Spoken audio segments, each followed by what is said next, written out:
Now, I won't be able to see the chat, so there's going to be loads of questions today, inshallah. So I want you guys to unmute your mics, or Aroosha, if you can help me out and then pick someone randomly and they can answer, that would be great. At any point, if you have any questions, just write it in the chat and Aroosha will let me know. And inshallah, hopefully today is a productive session and we'll be able to have a nice review over the enzyme chapter. Okay, let's get started. So the first thing that we have today is 6.1 properties of enzymes. So let's have a quick review over the properties of enzymes. What are the main things that you have to know? First thing that you have to know is the fact that it's a catalyst. Catalyst meaning increases the rate of the reaction. And that's essentially the most important function, increasing that rate of reaction, both the forward and the backward reaction, all right? It's highly specific to the reactions that they catalyze, meaning that usually enzymes tend to have 1 to 2 substrates, and they only usually catalyze one form of reaction. So they're very, very specific. And due to this specificity, these side products tend to rarely form. Okay, so the second property is the specificity. The third is that they're usually regulated by regulatory mechanisms because of their complex structure, and inshallah Aroosha will cover that in 6.5 extensively. And then, as I said, linking back to the fact that it increases the rate of reaction, we know that it increases it both from the forward and the backward reaction equally. Now, this is very important to understand because when we come to explain the equilibrium or the equilibrium constant, we must understand that the equilibrium constant is not altered by the enzyme. Hence, why I highlighted the fact that it increases both for forward and for backward. So keep that in mind for now. So the role as a catalyst, as we said, increases the rate of reaction. So when it increases the rate of reaction, is it going to be altered by any shape or form? No, it doesn't change after increasing the rate of the reaction. It can, after it's done with the reaction, it can bind again to another substrate that can bind to its active site and catalyze that reaction for it. Now, an important part of being a catalyst is that it decreases the activation energy. As you can see on the diagram, let me get a pointer. This over here is the transition state. Now, from being a reactant to the transition state, this, what we call, is the activation energy. So from the reactant to the transition state, we call that in order to get to that transition state, we require the activation energy. But before I go any further about, what is the activation energy, who can unmute their mic and tell me what is the activation energy? And anyone can go ahead and do that. Go for it, Mustafa. Energy required to start the reaction. Energy required to start the reaction. How can we build on that? Anyone can build on that definition? Who would like to build on it? And feel free to just unmute your mics and say it out loud.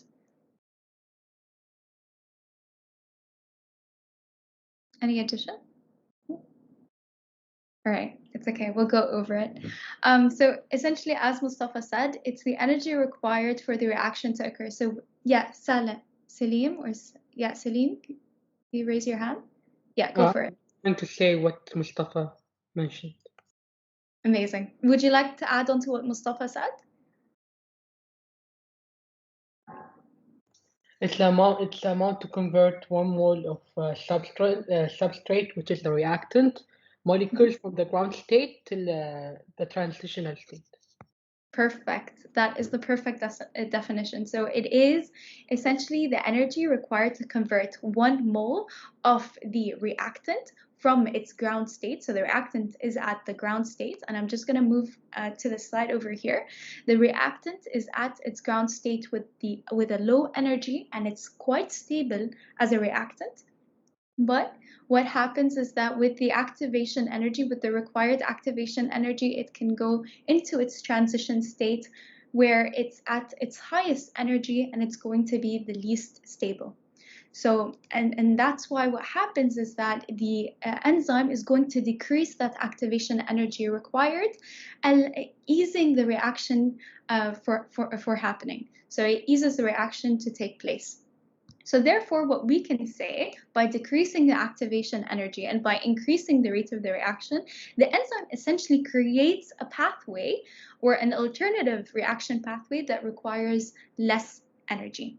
Now, going on to the activation energy, just understand the fact that with the enzyme, it lowers the activation energy, so the transition state is going to be lower without an enzyme, right? Okay, so the conditions required for a chemical reaction, the first thing that must happen if I have any two substrates and reactants, what must happen is that they must collide. So the first thing for a chemical reaction to do, they must collide. Once they collide, they must be in the correct orientation. So have a look at this diagram over here. In one of them, I have poor alignment, or sorry, proper alignment, and in the other, I have improper alignment. So yes, both of them are colliding, but one of them is going to be ineffective because it's not in the correct orientation. The other is colliding and it's in its correct orientation. But there has to be a third rule too. So they must collide, they must be in the correct orientation, and they must have energy more than the activation energy in order for the reaction to take place. So these three are really important: colliding, correct orientation, and then energy more than the activation energy. Now I have a question here for you guys, and again, feel free to unmute your mics without raising your hand. With these conditions in mind, what possible factors can increase the rate of reaction?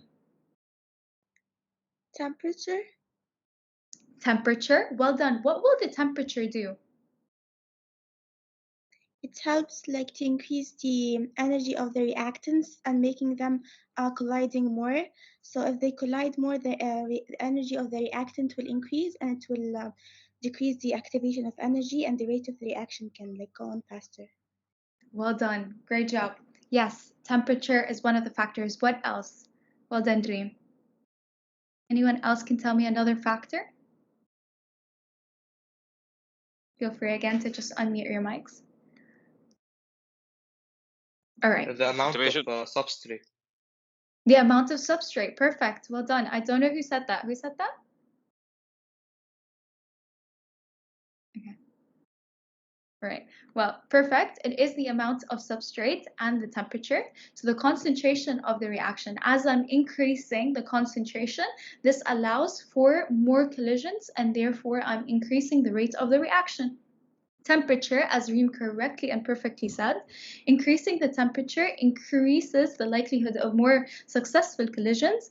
At the same time, it's giving the reactants more energy, so therefore allowing it to have, so that therefore essentially more substrate or more reactant molecules will have more energy than the, or equal to the activation energy. So these two factors are two factors which can possibly increase the rate of the reaction. Perfect. So a question over here, and you can type it in the chat or say it out loud. You can do either. So the question says, enzymes are potent catalysts because they, first of all, are consumed in the reactions they catalyze. Or B, so first of all, is this a true statement? Are they consumed in the reaction they catalyze? No. No, exactly. They're not consumed. B, are very specific and can prevent the conversion of products back to the substrate. Does that happen? Is this a correct? Ooh, who said yes? And explain why. Isn't a reaction happen in both sides? So it happens in both sides. So would B be a correct statement? Because it says here, it prevents the conversion of products back to substrates. Oh, okay. So would it be correct? No, it's false. No, it's false. Okay. How about C? Drive reactions to completion while other catalysts drive reactions to equilibrium. Is this correct? Because catalysts also drive the reaction. They don't alter the equilibrium. They don't alter the equilibrium. Perfect. Thank you, Muhammad. How about D? Increases the equilibrium constants for the reactions they catalyze. And as Muhammad correctly said, it doesn't alter the equilibrium, so therefore D is the wrong answer. So that leaves us with E, lowers the activation energy for the reactions they catalyze. Is E correct? Does everyone agree? Yes. Perfect. Well done. So even if I didn't know what is the correct answer, or I'm simply going down, I can eliminate. By simply reading the statements, I can say this is incorrect, this is incorrect. So by the time I got to E, I already had my correct answer. Okay. Next. The diagram shows the energy pathway of an uncatalyzed reaction. How does the energy diagram change when an enzyme is used in the same reaction? So over here I have my graph. Is it A, the energy of the product decrease? Is that correct? No. No. The energy of the reactants increase? No. No. No. The energy of the reactants decrease? No. No. The activation energy decreases? Yes. Yes, that is the correct answer. So I always need to go back to the properties of the enzymes to understand that the main way they do this is by decreasing the activation energy. Well done. All right, another question here. Enzymes act by doing what? You can say it out loud. Anyone can say it. Decreasing the activation energy. Decreasing the activation energy. Well done. All right, moving on then to the next concept, which I said is linked to one of the properties of the enzymes, the fact that they're able... Sorry, can you Yes, go hello? back to the question? Yeah, of course. Couldn't it be E, so it's both A and D? Providing a surface to favorably orient the reactants. Does it provide a favorable surface though? Is this one of their properties? So one of the things that are important for a chemical reaction is to have the orientation and to have the collision and the energy more than the activation energy. But what the enzyme does is that it mainly focuses or mainly acts on decreasing the activation energy required. So although we do need the orientation of the reactants to be correct, this is not one of the actions of the enzymes. Does that make sense? Yeah, thank you. Perfect, no problem. All right, so now moving on to enzymes and the reaction equilibrium. At equilibrium, the rate of the forward reaction is going to equal to the rate of the backward or reverse reaction. To emphasize this in very bold letters, enzymes cannot alter the equilibrium at all. They won't alter the equilibrium constant. And the reason being is the fact that they increase the rate of reaction for both the forward and backward reaction. And because they increase it for both, it will not have an effect on the equilibrium. All right, so this is a very important point to stress on because they might ask. Okay. So which of the following statements then is false? Who can read this question and answer it for me and kind of eliminate it as we did on the first question? You can go ahead and just unmute your mic and go for it.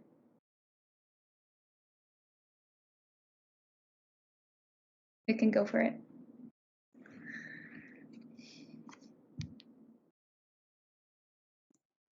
Which of the following statements is false? A reaction may not occur at a detectable rate even though it has a favorable equilibrium. Is this true or false? If you're not sure, you can skip until you find the false or true statement. Sometimes we may not know. After a reaction, the enzyme involved becomes available to catalyze the reaction again. This is true. From substrate to product, a catalyst shifts the reaction equilibrium to the right. True. Is this true? Think about it again. Shifts the reaction equilibrium. What do they mean by reaction equilibrium? So it's saying that it's going to change the reaction equilibrium. It's going to change the equilibrium to the right. It's going to move it towards the right, towards the products. The equilibrium more towards the formation of the products. Is this true? No, because we said it doesn't change equilibrium. So what's the answer here in this case? C. C is the correct answer. Well done, Saif. Thank you. Do you understand why it's C now? Yes, thank you. Perfect. Great. All right, let's move on. So the active site of the enzyme. The cleft at which the substance can bind via weak, reversible, non-covalent interactions. It's a very, very important point to understand that there's never going to be a covalent interaction between the substrate and the enzyme. And this came up before. I think I personally had it in one of the quizzes where midterms, they asked us on this. And it's really important to be able to eliminate any of, any interaction that is essentially covalent. So make sure that you understand that between the active site and the substrate, we only have non-covalent interaction, reversible non-covalent interactions. And there are two models that essentially help us to explain the specificity between the substrate and the active site, or how the active site and the substrate bind to each other. And that's the lock and key model, and we have the induced fit model. And over here, they're illustrated, and it's quite simple to understand. The first one, the lock and key. It's a perfect complementary shape. They complement each other like a lock and key. The active site doesn't change. They're complementary to each other. And the enzyme, that means that the enzyme is only specific to one substrate. But in reality, because now the lock and key model is considered a kind of an old theory, in reality, we know that proteins, from the protein chapter, they have some form of flexibility, right? They can change some of their structure to accommodate the substrate. So what the induced fit model then proposes is the fact that when the substrate is coming towards the enzyme, it induces a conformational shape. So over here, as you can see, the enzyme is kind of curved, but then as the substrate is coming towards the enzyme, it undergoes a conformational change, and then it changes its shape, allowing for the substrate to bind to the enzyme. And that's the whole concept, is that because of the protein's flexibility and the non-covalent interactions that occur, the enzyme can therefore change the shape to bind to that substrate. And this means that perhaps one enzyme can bind or can catalyze the reaction of a few substrates instead of only one substrate. Because in reality, it's not just going to be one substrate. Is there a question? I think someone unmuted their mic. Okay, awesome. So that's just the concept of lock and key versus the induced fit model. And the model that we recognize now more is the induced fit model. Yes, Reem, go for it. Can the substrate also undergo a conformational change, or is it only the enzyme? It's the enzyme. Okay. Only the enzyme will undergo the conformational change. Okay. Thank you. No problem. Reem, I think, or someone else had a question? I actually have a question. The enzyme, which is the active site, will change the shape, yeah? Yes. Do you have any other questions that you'd like to ask? That's it, thank you. Okay, awesome, perfect. And the last part here is to understand the components of the enzyme. Now the enzyme, we have the protein part of it. That protein part, it has a specific name. We call it an apoenzyme. So the protein component of the enzyme, it's an apoenzyme. This apoenzyme, the protein component, we might add either a coenzyme or a cofactor. A coenzyme is an organic molecule that we can add. For example, ATP, the energy molecule. We can add that. Or we can add a cofactor. A cofactor is an inorganic molecule. For example, it could be magnesium, zinc, and any other inorganic molecule that basically the enzyme requires, that protein component requires in order for it to be active. So what we call the cofactor or the coenzyme the activator, because without it, the protein part of the enzyme is going to be redundant. So we have the apoenzyme plus the cofactor or coenzyme, giving us, in the end, the holoenzyme. Holoenzyme is going to be the coenzyme and cofactor plus the apoenzyme. Holoenzyme would be the active enzyme that the substrate can then bind to. So they might ask you which component is which we're going to have a look at some of the questions right now.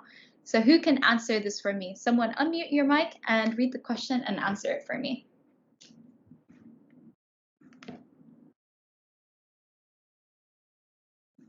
Yalla, guys. Some enzymes require an additional non-protein prosthetic group in order to function.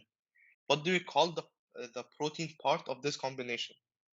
It's the APO enzyme. The APO protein enzyme. part is the enzyme. Exactly. Well done, Omar. Bravo. Okay, who can answer the next question? I think Mustafa, you had your hand raised. Yeah. The concept of induced fit refers to the fact that Let's take it bit by bit here. What do you think is the answer? So is it A, enzyme specificity is induced by enzyme substrate binding?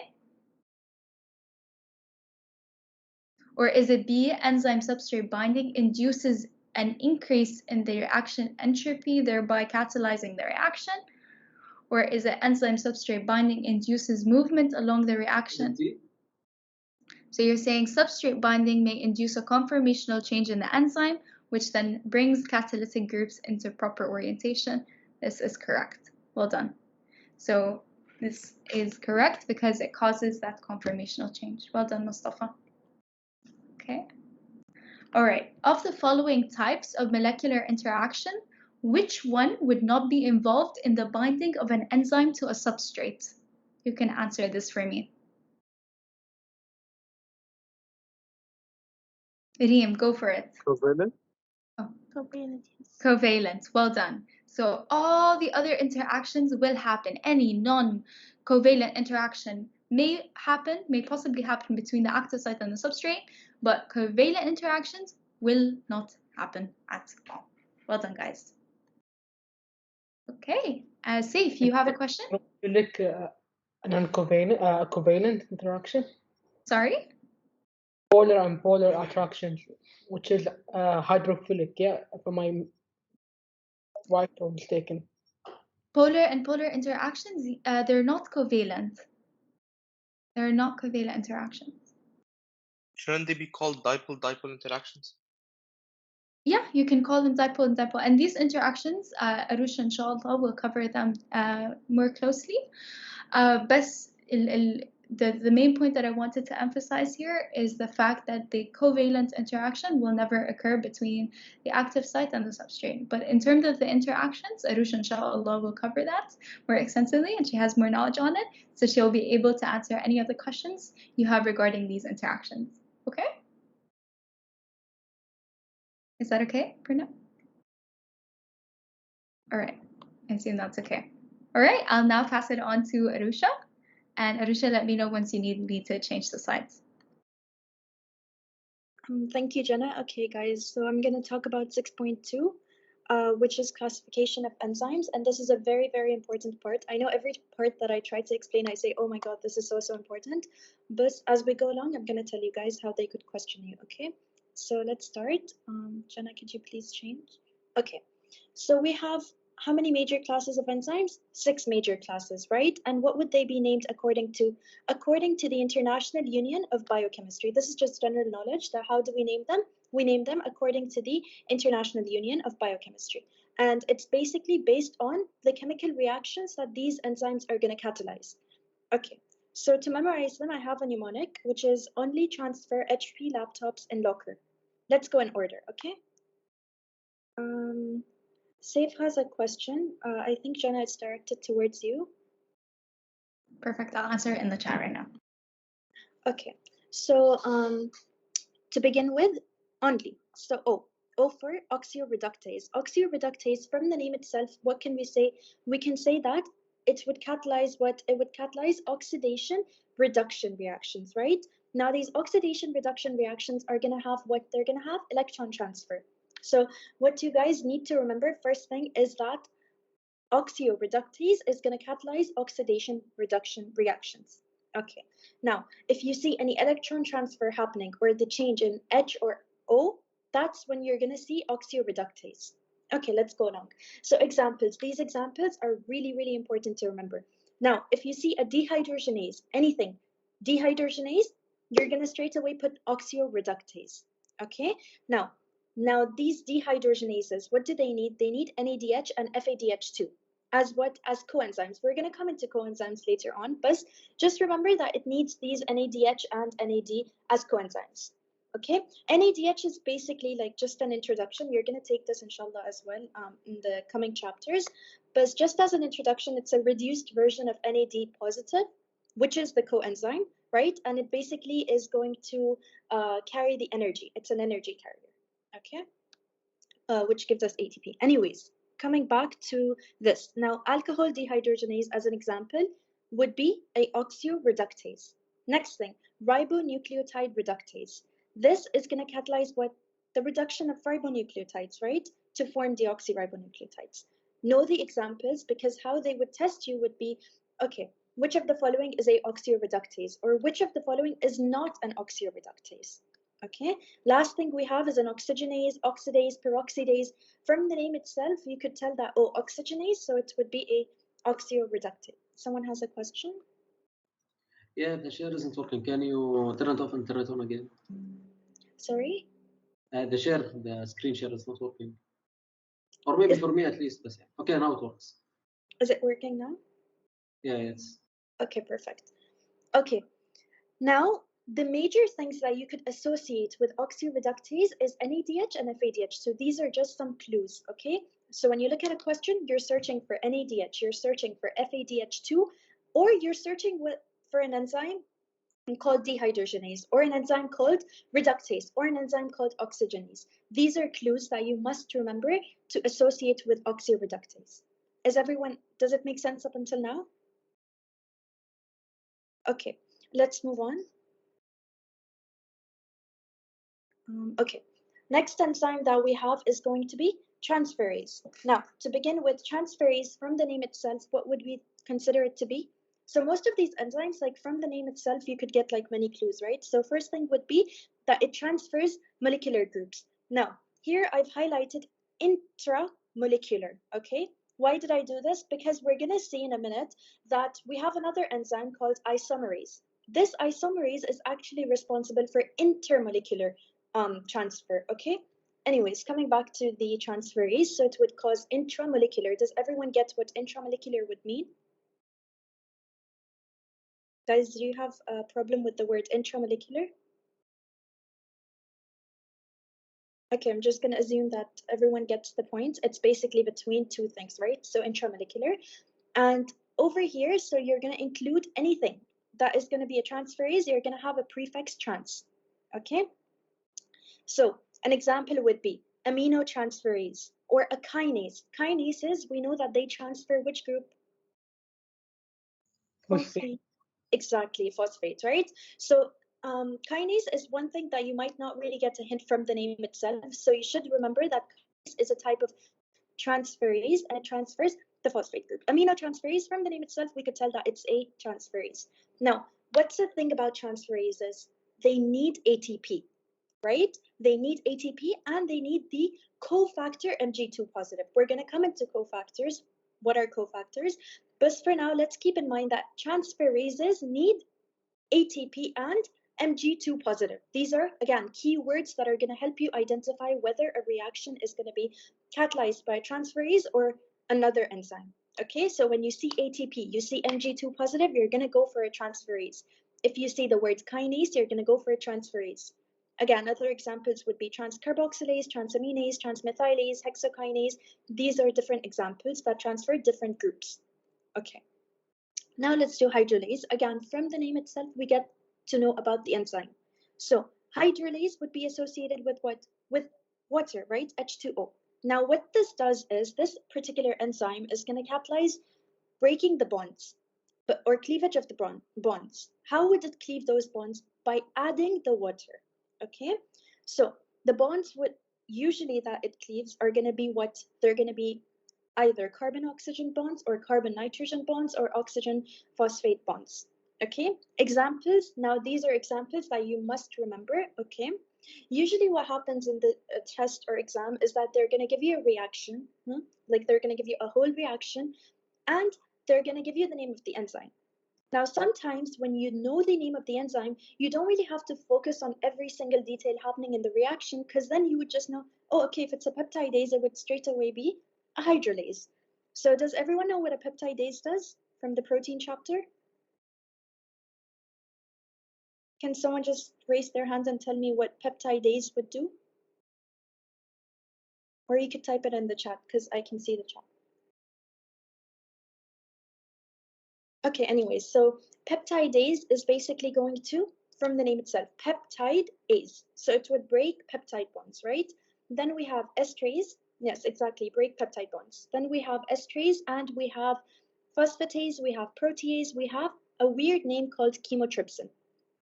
So just remember that chymotrypsin would be, again, a hydrolase.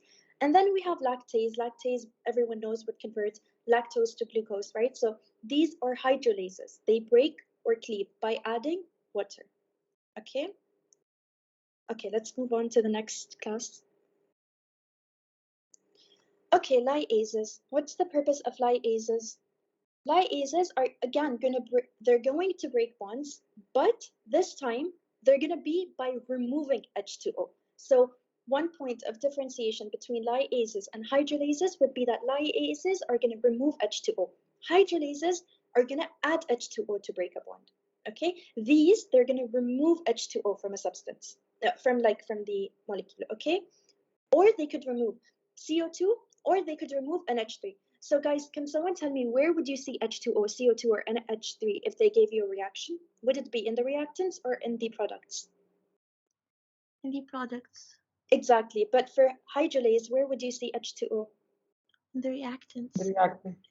Perfect, in the reactants. So you guys should know this so that you can differentiate between which enzyme it is. Okay, next. It would usually do what? It's gonna form a double bond, or it's gonna be added to a double bond. Okay, examples again would be decarboxylases, hydratases, dehydratases, deaminases, synthases. You guys should know the examples, okay? Because sometimes they're gonna test you on these examples, which is usually like 80% of the time they are going to test you. Now over here, I circled synthases. Why did I do this? Because if you guys are gonna see an example of an enzyme called ligase, it uses synthetase. I mean, another name for it or an example for it would be synthetase. But for liase, it would be synthase. How can I remember this? Okay, liase, synthase. So when you pronounce it, can you see? Ligase, synthetase. Okay, so this is one way that you could remember it. Okay, moving on, I have isomerase. Isomerase is going to be that the products and the reactants are going to have the same formula. Okay, now over here examples would be the structural isomerase or sugar isomerases. Okay, we have racemase, we have epimerases, we have mutases, and we have geometric isomerase. Okay, now mutases are going to do what? They're going to do intermolecular transfer. Remember when we talked about transferase, we talked about intramolecular transfer. So can you guys see, can you guys understand how to differentiate between the different enzymes? Okay, so remember these points. Now let's move on. Okay, so the last type that we have is going to be ligase. From the name itself, it's going to catalyze bond formation. Ligase, think of it like a glue. Okay, so it's going to do bond formation. And here it would convert ATP into ADP. Now, guys, can someone raise their hand and tell me what was another enzyme that was using ATP? Kinase. Exactly. So over there, transferases were using ATP. Over here, this one is actually going to convert ATP to ADP. As we're going to do like a table, we're going to see how can we actually differentiate between them. Now, example here would be carboxylase, DNA ligase, synthetase, and another important point to remember is that ligase reactions are known as condensation reactions. Condensation means that it's building up, right? So sometimes they would ask you in a question, which of the following enzyme catalyzes a condensation reaction? And so your answer should be ligase, okay? So if you know the definition of condensation, you would go for ligase. Okay, so here we said carboxylase is a ligase. What's a decarboxylase? What type of liase, exactly. Synthetase, synthase. Okay, so kind of try to remember these differences. Okay, let's move on. Okay, this table is super important. Why is it important? Should you memorize every single reaction given over here? Like, should you know it by heart? No. You shouldn't know the reactions over here. But what's a point to remember over here is how can I understand what's the enzyme based on the reaction, okay? So we'll do it together. First one we have is an oxyreductase. So you must remember the name oxyreductase. Example, alcohol dehydrogenase. If they gave you the example and they want you to know the enzyme class, how would you know it? From the last name, dehydrogenase. It's like the surname of mostly all oxyreductases. Okay, now let's look at the reaction catalyzed. If they gave you nothing but just the reaction, how would you be able to identify, oh, it's an oxyreductase type reaction? You would look at, Done. sorry? Sorry for interrupting, by the coenzyme. No, perfect, interact. So exactly, coenzyme is going to tell you that yes, this is an oxyreductase. So you can have an NAD positive. And as I told you before, that it's an energy carrier that will later on give you ATP. Now, you don't have to focus on the details for that right now, because later on, inshallah, I don't remember which chapter it was, but they're going to cover this in details, okay? So NAD positive is going to tell you, yes, this is an oxyreductase type reaction. Here, the NAD positive is oxidized, and in the products you're going to see it in its reduced form, where we just put a hydrogen. Does everyone get it, like get everything until now, or should I repeat something? And am I going too fast? Because I sometimes feel like I'm going too fast, but it's just because we want to cover everything. Is it clear until now? Yes. I have a question. Yes. For structural isomerase, is it intramolecular or intermolecular? Structural isomerase is going to be within the molecule itself, so it's intermolecular. But in no, I mean for mutase. Okay, it would be intermolecular. Inter or intra? I know, I think you're trying to understand it this way. So inter would mean that between two things, intra would mean, are you trying to get it this way? No, because in Dr. Ahmed PowerPoint, it mentioned that mutase is intra, not inter. Are you sure? Yes, the PowerPoint is in front of me. Okay, I'm trying to, I'll try to go over this point again, because I remember getting this information from either the book or the PowerPoint, but again, once again, thank you for bringing it up. I'm gonna check it, okay? So once I give my, once Jenna starts the next point, I'll go over this. All right? Okay. Thank you so much. Okay, so let's move on to transferase. Transferase, we said that kinase is a type of transferase. What does kinase transfer? It transfers phosphates, right? So what would be involved when you think about phosphate being transferred? What do you think about being involved? ATP. ATP. Perfect, ATP. Right, so here ATP is involved. Now remember I told you guys that we have another enzyme that uses ATP, which was ligase. Here, a way that you could differentiate between the two is that when you look at transferase, you can see that the ATP would be part of the reactants, right? And then we take the phosphate from this ATP and we add it to the products. Can you see that? And then it gets reduced ADP. Does that make sense? Yes. Okay, perfect. Okay, now for hydrolase, an example would be chymotrypsin. Now this is just a weird name, so try to remember hydrolase, chymotrypsin, okay? Now, looking at the reaction itself, you can see that they've added water to do what? To break a bond, okay? So you can see water as one of the reactants. Okay, now liase would be what? It would be rearrangement, right? So you're breaking a double bond or you're adding a double bond. Example of a liase, decarboxylase. Decarboxylase, so you're breaking, right? So you're releasing carbon dioxide. So you would be able to see it in the products. Now it could even be deaminase. In that case, what would you say in the products? Amine, right? Yes. Yes, exactly.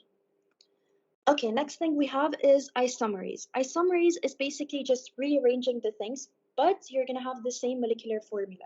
Okay, so in this case, I have alanine racemase. D-alanine goes to L-alanine. You're going to see more about like what D or L or racemase means, but the point here being that you can see that you've just flipped the NH3 position, but the formula has not changed. Okay, so if you count the number of carbons or if you count the number of nitrogens, they've remained the same. You haven't removed anything, you did not add anything. Okay, So a trick that could help you would be, okay, let me count the number of carbons, let me count the number of nitrogens, hydrogens, everything is the same, it's an isomerase. Okay? Okay, then we have a ligase.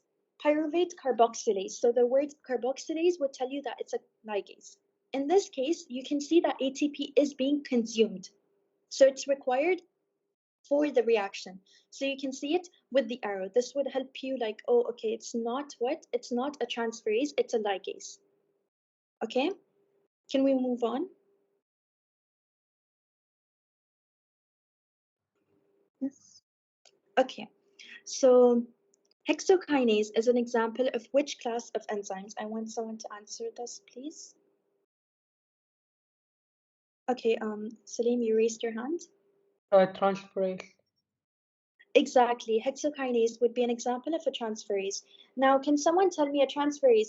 What's the characteristic feature of transferase? It needs ATP and cofactor Mg2+. Perfect, exactly. Okay, can we have the next question, please? Okay, which of the following would not be a type of oxyreductase?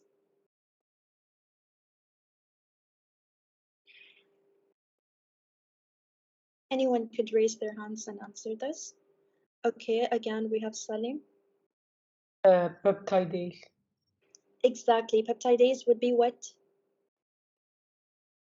It will be hydrolase. Exactly, peptidase would be a hydrolase. So see, in these type of questions, it's important that you know the examples of each type of category of enzymes so that you can answer questions like these. Okay, okay, let's move on. Okay, so to which class of enzymes does an enzyme belong if it's going to catalyze the rearrangement of functional groups within a molecule? Isomerase. Exactly, it would be isomerase, and a trick to help you answer the question if there was a formula would be to count the number of carbons, hydrogens, or whatever is in the molecule. Okay, let's move on. Okay, so looking at this reaction, what do you guys think it would be catalyzed by? Lyase. Lyase, and why would you say lyase? What's the characteristic feature that you can see? It formed a double bond, and we can see a water molecule here too. Yes, in the products. Perfect, perfect. Okay. That's it for my part. I'm going to come back to you guys for 6 point... oh, no, wait. I'm sorry. 6.3, right. Okay. I'm sorry. I thought we finished 6.3. Okay, I let's almost continue. panicked. No, I'm so sorry. I kind of forgot. Okay, let's continue. Okay, so to begin with, a reaction mechanism. Can anyone just like simplify it in their own words and tell me what a reaction mechanism would be?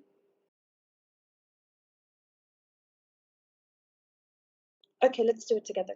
So it would be a step-by-step, right? It would be a step-by-step process or description of the chemical reaction that would tell us how the product is being formed. That's the reaction mechanism, okay? And now a reaction would have one or more intermediates. These intermediates could be what? They could be carbocations, they could be carboanions, or they could even be like free radicals, right? Now these free radicals are highly reactive. So a reaction mechanism can have one or more a reaction can have one or more intermediates, and mechanism would be the step-by-step description of it. Okay, now in any reaction, the molecules that reach a transition state are going to be able to convert into product. Does everyone know? Like, can someone just give me one characteristic feature of a transition state? So I'm saying that molecules that could reach this transition state are going to convert into product. What would be a characteristic feature? They should have a sufficient energy level. Exactly. Yes, they would have sufficient energy. They're unstable. Perfect. They're going to be high energy. They're going to be short-lived. They're going to be unstable, right? And they're an intermediate that occurs. Okay.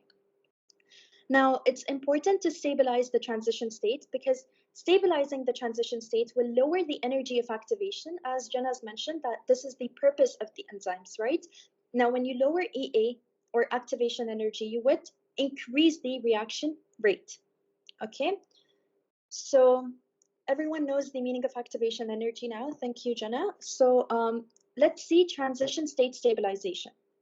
The reaction rate would be determined by different things, right? So one of the things would be the number of reactants that have enough energy to actually give me or to actually overcome the activation energy of that particular reaction, right? Now enzymes, it's like assumed, right? So enzymes, we assume that enzymes are going to be binding more strongly to what? More strongly to the transition state intermediate than the original substance or the original substrate itself, okay? Now, enzymes can actually bind more effectively to this transition state if the active site would be complementary, okay?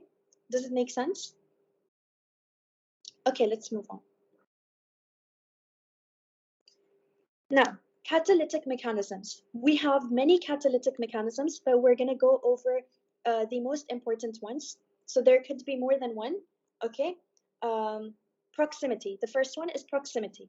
Now, I remember we had a question from this part. I think it was in the midterm. So they gave us a description and they were like, what type of catalytic mechanism is that? Or is this? And so if you know the definition or if you know each type of catalytic mechanism, you would know the answer, right? So proximity is going to be what? Proximity is going to be when the substrate is going to be in close contact or in close proximity, close distance with the active site. So the question itself had the definition of proximity and they were trying to ask us which of the following it would be, okay? Now the next one would be electrostatic effects. Over here, what we're mostly talking about is the electrostatic interactions and the anhydrous, or basically no water in the active site. This would facilitate the substrate being positioned into the enzyme, right? And again, it would influence the chemical reactivity. Okay, now when you think about electrostatic, you're going to again think about charge distribution. So how would it affect the reactivity of the enzyme? It would do it through the charge distribution, right? So by altering the charge distribution. Now we have weak electrostatic interactions. What do? They lower the activation energy barrier for this particular reaction to occur, and that will increase the rate of the reaction. Okay, so you guys need to understand the basic ideas, and you need to understand the definition of each type of catalytic mechanism because they could test you on this. Okay, let's move on. Next, we have acid-base catalysis or proton transfer. So when you think about acid-base, you think about protons, right? So in this case, it would be a proton transfer type mechanism. And here, enzymes are going to use the functional groups. Now, should I remember these functional groups? I personally would suggest yes, go for it, because they could test you on this. But I genuinely don't remember a question coming from this. However, like, do not skip this part, because I remember someone asked me before, like, should I know each and every type of functional group? Yes, I would suggest that you know it. Okay, so the first type would be histidine, and in the brackets it says imidazole. I hope that's how you pronounce it. But imidazole is basically just the structural component of histidine. Okay. Then we have aspartate and glutamate, and the structural component would be carboxylate, and then tyrosine, cysteine, lysine. Okay. These functional groups could act as general acids, which means that an acid would be a proton donor, or general bases, which would be proton acceptors. We know that proton is H positive, right? Okay, so bases would be proton acceptor, which means they get it, or they could act as acids, which means that they give it away. This will influence the proton transfer, and then it would lead to a better catalysis or a better catalytic reaction. Okay, let's move on. Okay, let's try to remember that enzymes themselves, they would not be consumed or produced by the reaction that they catalyze, right? So they remain unchanged after catalyzing a reaction, and they can be reused multiple times, okay? So the fourth mechanism would be covalent catalysis. Now, in some enzymes, there's a nucleophilic side chain that's going to form a unstable covalent bond with an electrophilic group on the substrate. Now, the covalent bond at a later stage, what did we say? It must be broken, right? Why? Because we want to regenerate the enzyme. Now, covalent bond, let's do it once again. Covalent bond is a strong bond, right?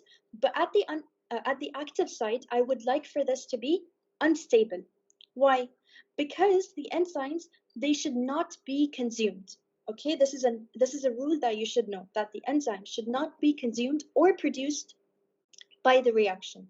So a strong covalent bond will not let for this to happen, right? So that's why we must have the strong covalent bond to be unstable at the active site. Okay. Now, which amino acids would again play a role in covalent catalysis? That would be serine, cysteine, aspartate, glutamate. They did not test us on this, but I would really suggest that you guys go over the specific amino acids associated with the type of mechanism. Okay, let's move on. Now, the role of these particular amino acids in the enzyme catalysis would be either a catalytic role or a non-catalytic role. I remember Dr. Wasim really emphasized on this part in his lecture, so let's go over it. First of all, a catalytic role would be that it has a direct role, right? So it directly participates in the catalytic units, okay? And these amino acids are going to be what they're going to be polar and charged side chains only. Okay, so you must remember this, that those that participate in the catalytic function would be polar and charged. Okay, so they would be polar and charged. Let's have an example, cysteine. Another example would be glutamate, aspartate, lysine, right? So we should know that these are the particular amino acids that could be catalytic. Now for the non-catalytic would have supportive functions, which means that it would stabilize the transition state and it would orient the substrate into the perfect position. Now these are going to be non-polar. How do I remember this? Non for non. Okay, so non-catalytic equals to non-polar. But for catalytic, it would be polar and charged. Okay, let's move on. Okay, now dyads. Does everyone know what a dyad would mean? Like what's the meaning of the word dyad? Anyone? Okay, so basically it's a pair of amino acids within the proteins that are going to contribute to the enzymatic activity. Okay, so to begin with, this part again is not that important. We were never tested on it, but Dr. Wasim did say that we should go over it. So I'm going to go over it with you guys. The first one is going to be arginine. This is present in adenylate kinases, and it's basically responsible, so kinase, it's responsible for the transfer of the phosphate from the ATP to other nucleotides. Okay, next up we have the carboxylate. Okay, in this case what happens, it's in the active sites of the aspartate proteases. Now, basically the two of the aspartate carboxyl groups are going to come into close contact. I'm still talking about the carboxylate, okay? So the aspartates of the carboxyl group are going to be in close contact, right? And one of them is actually going to become more basic. Now, this is just the mechanism. Okay, I'm going to repeat now. It's just the mechanism. It's not super important, but let's go over it, okay? So that we're not missing out on anything. Okay, again. So we have two aspartate carboxyl groups, and when they come into contact, one of them is going to become more basic, and basically this is going to make one of them a general acid, okay? And this is the mechanism that occurs, the basic mechanism. Now I have aspartate and histidine. The active site of aconitase is where these ones are present, okay? Aconitase is the name of the enzyme. Now histidine over here, when it's present in the active site of aconitase, it's going to become, or it's going to act like a general acid. To do what? To convert the citrate to isocitrate. Okay, so this is just an example to remember, but it's not super important. Now, for another example, for the aspartate, histidine would be as part of a triad in serine proteases. So it would consist of aspartate, histidine, and serine, because it's a serine protease, right? So again, these are just examples. Okay. Now, this is the part that I said we're going to mention later on, which is cofactors. Now, cofactors and coenzymes are super important because some enzymes, they're going to require, so let's go with cofactors first, okay?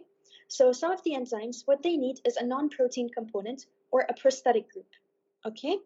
Now, prosthetic group is basically a cofactor or a coenzyme, all right? So for cofactors, they are metal cofactors. Okay, now for the metals are of three basic types. I have alkali metals, I have alkaline earth metals, and I have transition metals. Now, the purpose of each metal, for example, alkali metals, they're basically alkali earth metals. What happens to them is that they're going to bind loosely. Yes, somebody raised their hand. Prosthetic groups are in cofactors or coenzymes? Cofactors. Okay.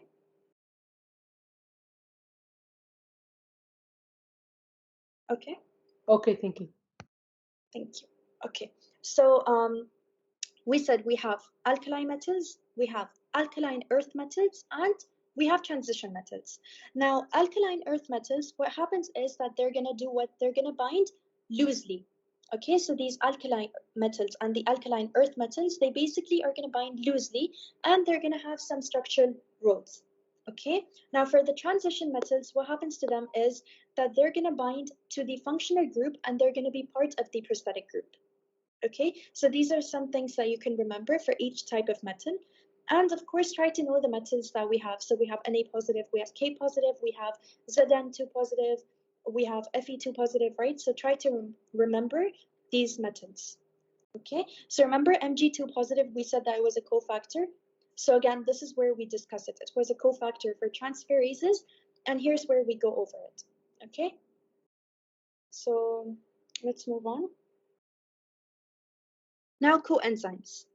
Coenzymes are basically organic molecules. Okay, so cofactors were inorganic. Now, yes? Salim, you raised your hand. Okay. Okay, so coenzymes are basically organic molecules, whereas cofactors were inorganic.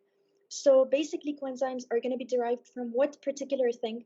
Can someone just raise their hand and tell me, even though it's on the screen? B complex vitamins. Exactly, B complex vitamins. Okay. Now, these coenzymes, what happens is that they contain functional groups. Okay, the amino acid side chains, they basically do not have them, and they can act as carriers for the substrate that we have. Now, coenzymes, just a general thing to remember is that they could be tightly bound or loosely bound to the enzyme. Usually we say they're transiently bound to the enzyme.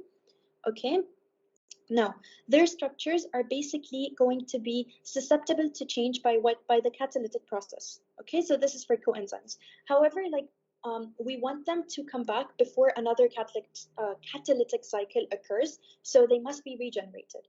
Okay, so they are susceptible to change, but they're going to be regenerated. Okay, let's move on. All right, so the role of coenzymes in enzyme catalysis, again, this is a big table that you have, and it is super, super, super, super, super important that you must go over and you must memorize. There's not much to understand over here, but it's just basic memorization. So let's just see an example. For example, we have the water-soluble vitamin thiamine, which is known as B1, okay, vitamin B1. Now, thiamine, the coenzyme for thiamine would be thiamine pyrophosphate, also known as TPP. Sometimes they don't really bring the full form, so try to remember that TPP would be thiamine pyrophosphate, okay? And sometimes they would bring the full form of FAD, so just go over it, but usually they don't really do this. Okay, so it would be flavin adenine dinucleotide, but usually they don't really bring the full form. Okay. So thiamine B1, the coenzyme would be thiamine pyrophosphate, and the reaction or process is going to be decarboxylation aldehyde group transfer. So basically group transfer. Now, if you see the green ones, they're all related to group transfer. Okay, and then if you see the pink ones, they're redox reactions. So riboflavin, nicotinic acid. How do I know if it's a redox? FAD, FMN, or NAD, NADP are going to give you a clue that yes, this relates to redox reactions. Now, I have a mnemonic for you guys that you can use to memorize all of these types. Okay, so this would be thiamine. R for riboflavin. Okay, so this I can't really explain much over here, but let's see. Let's try to test ourselves, and let's see how many of you've gone through it. Okay, in a minute we're gonna go over this by testing ourselves. Okay, let's move on. Now, temperature and pH, of course, are going to affect the enzyme reactions, right? So Okay, so temperature and pH are going to affect the enzyme reactions. At higher temperature, what happens to the reaction rate? Can someone just raise their hand and tell me? Increases. It increases. So is it proportional or is it inversely proportional? Directly proportional. Directly proportional, exactly. Now, what would be inversely proportional would be the velocity of this particular reaction. Okay, that would actually decrease if the temperature increases. Now, what's the problem that could occur? Okay, it's perfect that the temperature increasing would increase my reaction rate. That's exactly what I want. But there is something that can occur. So we know that enzymes are what? Enzymes are proteins at the end of the day. And from the protein chapter, we know that proteins can denature. One of the factors that contributes to denaturation of proteins would be the higher temperature that we have, right? So this is a thing that can occur as you increase the temperature. So if you look at the graph, by the way, I'm not sure why is it so small over here, but if you look at the graph, so we have a particular temperature. Over here, it would be seen as 10, okay? And at that point, this particular enzyme is inactive.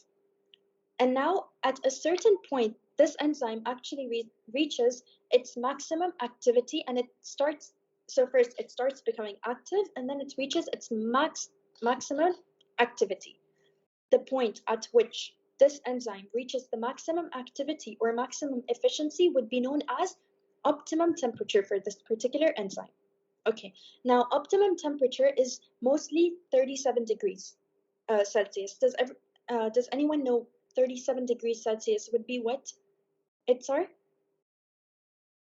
body temperature, right? So usually this is the optimum temperature. And so we just have one optimum temperature, okay, as mentioned by Dr. Wasim. And so the optimum temperature would be, if you see in the graph, it would be the point at which it has the maximum activity. And then when you see that the graph line is going down, why would it be going down? Like, does anyone have an explanation for this? Because high temperature more than the optimum temperature will cause denaturation to the enzyme. Perfect. It would cause denaturation. So try to understand with this chapter, the enzyme chapter, try to understand the graphs, because they will bring, for sure, they're going to bring graphs in the exam, and they want to question you based on this. Okay, so try to read the graphs and interpret them.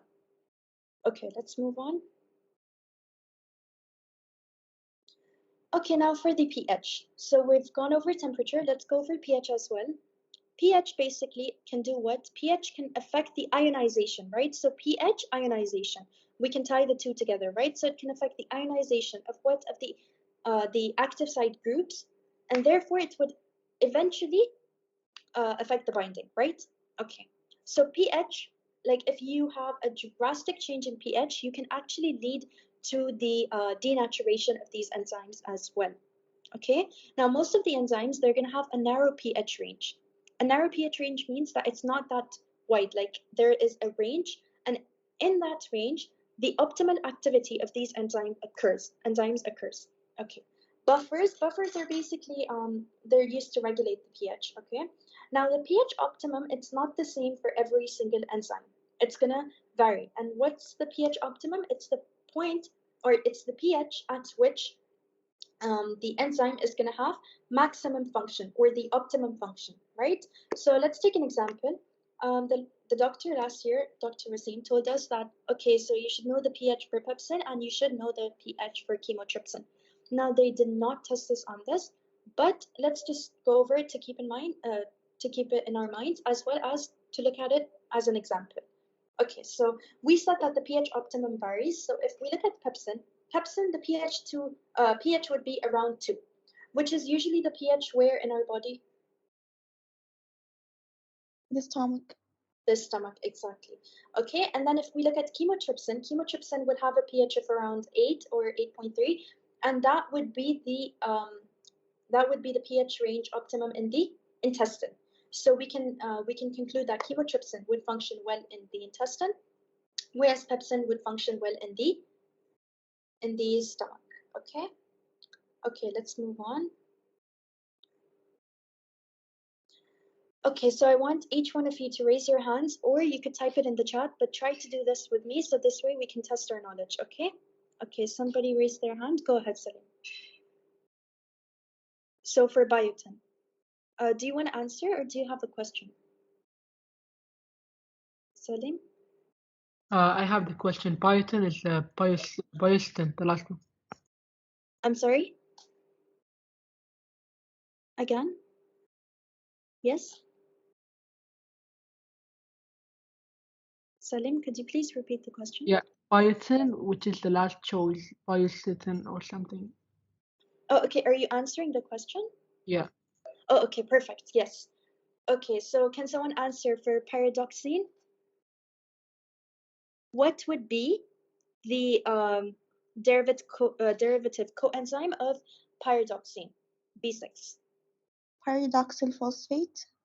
Perfect. Someone for riboflavin? Yes, Salim. Salim? Not H, not B, yeah. So it's gonna be The second guys. one, FMD. Exactly. See here, they're trying to trick you because they put flavin adenine dinucleotide. Remember, I mentioned this that FAD is known as flavin adenine dinucleotide. Okay, so they're just trying to trick you with the full name, but it's gonna be FAD FMD. Okay. Now, anyone wants to go for folic acid? Is it FMD or FMN? Sometimes that could be FMD, FMN, but you get the point, right? So sometimes they use it as FMD. But yes, I understand that in the textbook it is mentioned as FMN. Okay. Folic acid is the tetrahydrofolic acid. Perfect, perfect. Okay.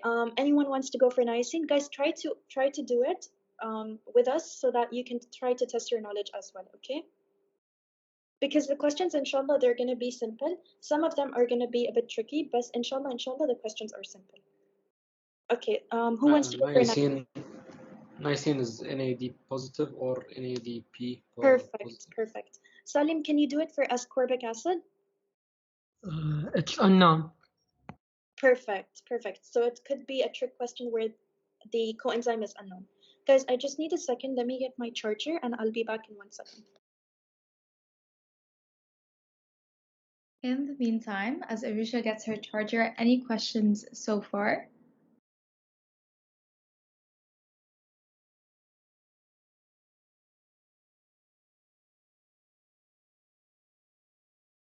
If you have any questions at all throughout, please put it in the chat. I'm having difficulty with the APO and the APO enzyme and holo enzyme. What do they contain? Okay. Okay. So what is an APO enzyme?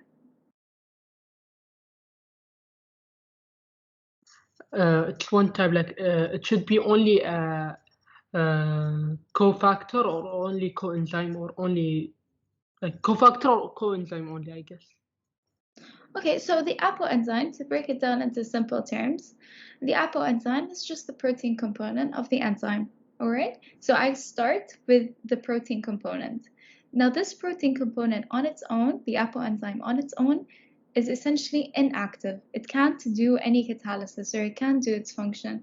So therefore, I need to add onto it a cofactor, or I need to add onto it a coenzyme. So as Aroosha said and as I stated earlier, the coenzyme is usually an organic molecule, and then the cofactor is going to be an inorganic molecule. So either one of these is going to join to the APO enzyme, which is the protein. Now together, once they bind together and they form a compound together, then it becomes a holoenzyme. This holoenzyme is the active component that is going to take part in the catalysis. Aroosha, would you like to add anything onto that to answer Salim's question about, and Salim, does that clear your doubt? Yeah, it's clear. My doubt only about like APO enzyme, I only thought it was only a coenzyme. But it can't No, the coenzyme and cofactor, they're different compared to the APO enzyme. APO enzyme is just simply the protein. حتى once Aroosha is done with the questions, I can quickly go back to the slides and show you again the diagram. Okay? I'm so sorry it got cut off, guys. I hope the question is clear because it was lagging in the beginning for me. So is it clear? Here. Okay, perfect. Okay, I'm so sorry for the delay. Let's move on, guys. Okay, so a good transition state analog would, first of all, let's go over them together. So would it bind covalently to the enzyme? Who thinks A would be correct? No one, okay. Would it bind to the enzyme more tightly than the substrate? Who thinks B would be correct? No one? It is correct. It's correct, exactly. So we've mentioned before when we were going over the transition state analog that the transition state actually binds more tightly and in a better manner to the enzyme than the substrate. So it has a higher affinity for the transition state, right?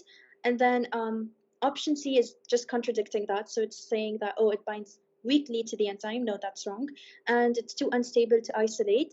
It is unstable, yes, but this option would not be correct because they're saying to isolate, so that is not correct. The more correct option would be B because it's binding more tightly with more affinity. Must be almost identical to the substrate. This is not that big of a like a thing that needs to be there for the transition state. Okay, so a good one is actually going to bind in a better manner. Okay, let's move on. Okay, that's it for my part. I'll come back to you guys for 6.5. Okay. I think Aroosha, you did add a question though. I can see it here. Yeah, I realized, but I thought it just got deleted or something. So would you still like to ask it like verbally? Yeah, I think that would be a good idea. So it's an easy question. Anyone can raise their hands to answer this. Most coenzymes may be included in classes of foodstuffs known as A. Minerals, B. Carbohydrates, C. Fats, D. Vitamins.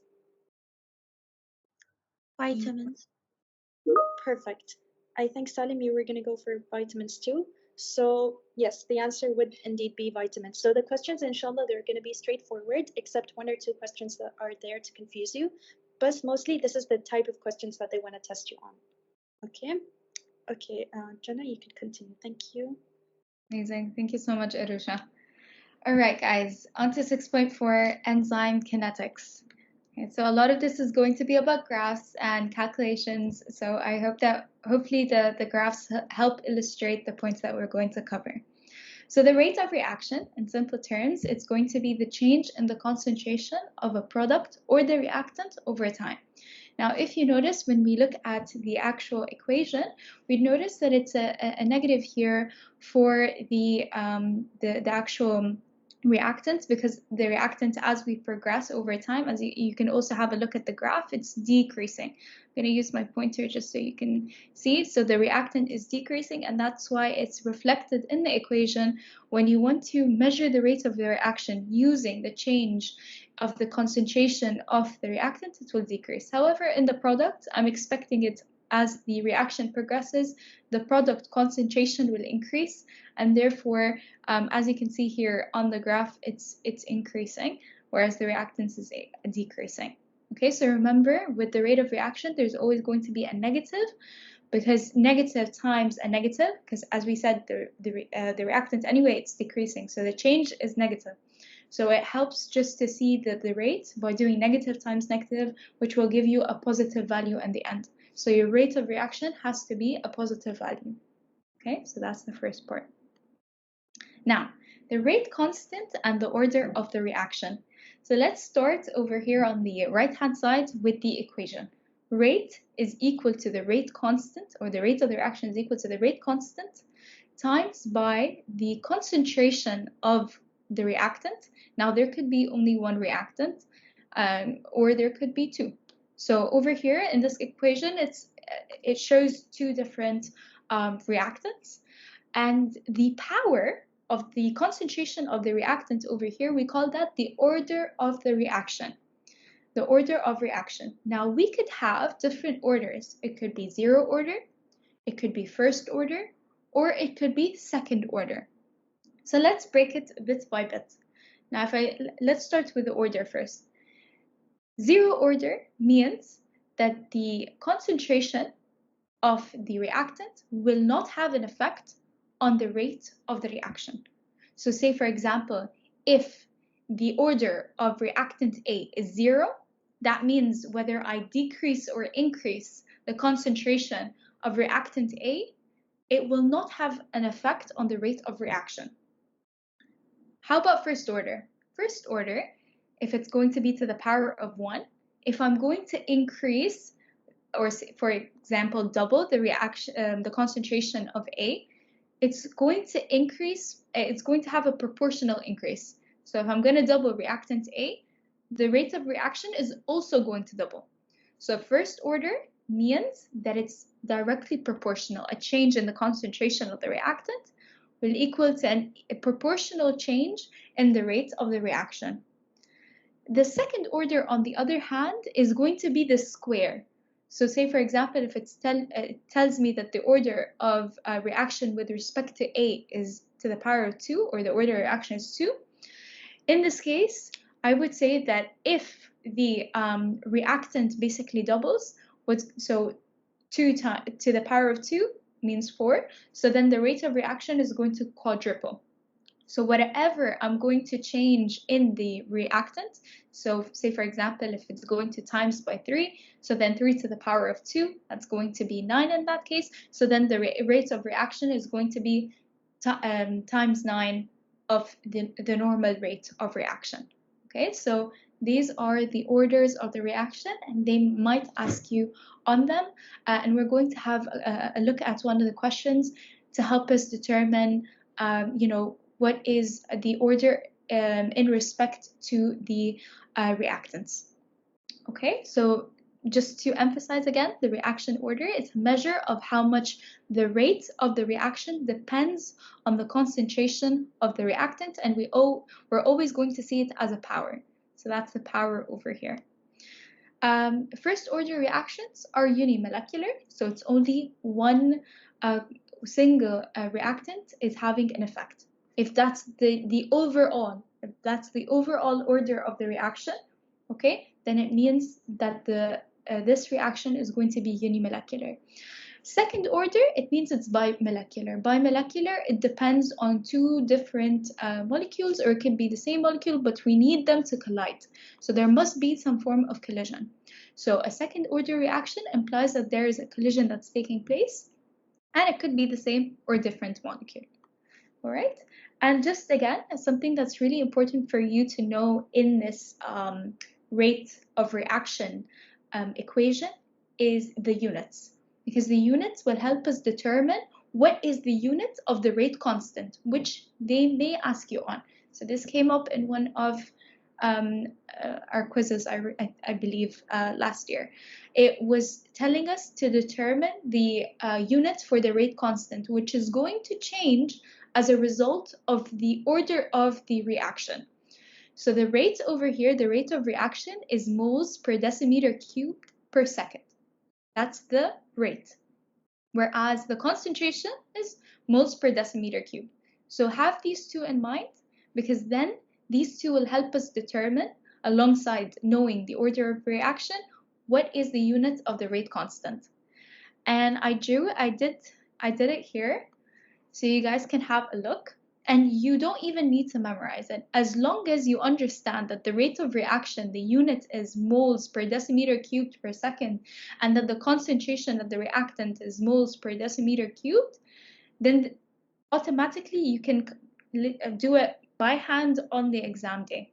All right. So for example, first order, in order to find the rate constant, I'll essentially just divide the concentration of the reactant by the rate. So I'll divide that. So that would be my denominator. Now, if it's first order, nothing is going to happen to the unit. So essentially, I can cross out moles per decimeter cubed from the top and bottom, and that will leave me with seconds to the power -1. Okay. Whereas with second order, I will have to, what I'll do to the concentration, because as you can see, it's to the power of, so the order of the reaction is to the power. So the moles per decimeter cubed will resultantly, I'll have to I'll do that to the power of 2. So what will happen is the over here, my numerator, I'm going to cross moles per decimeter cubed. And on the bottom, I'm just going to cross one of them. So there remains at my denominators mole per decimeter cubed. And at the top, therefore, what remains is the seconds to the power of -1 over moles per decimeter cubed. And if I rearrange that into the correct form, it would be decimeter cubed, moles per second, sorry, to the per mole per second. Okay, so what's the point of this? The point of this is to determine the unit of the rate constant. And I want you to determine the unit by the rate constant, not by memorizing it, because it's going to be difficult to memorize units. You already have so many other things to memorize. Just understand it by remembering what is the unit of the rate of reaction, moles per decimeter cubed per second, and then what is the unit of the concentration, which is moles per decimeter cubed. So inshallah, since you're doing chem lab anyway, you'd remember what is the concentration and what is the rate of the reaction unit. So I hope this is clear. But if you have any questions regarding this, please stop me and I can repeat this again. And if not, let's move on. Okay, so I want you here to match. I want someone, let me pick on someone. Let's say, who can I pick on? Let's say, Sarah. Sarah, can you hear me?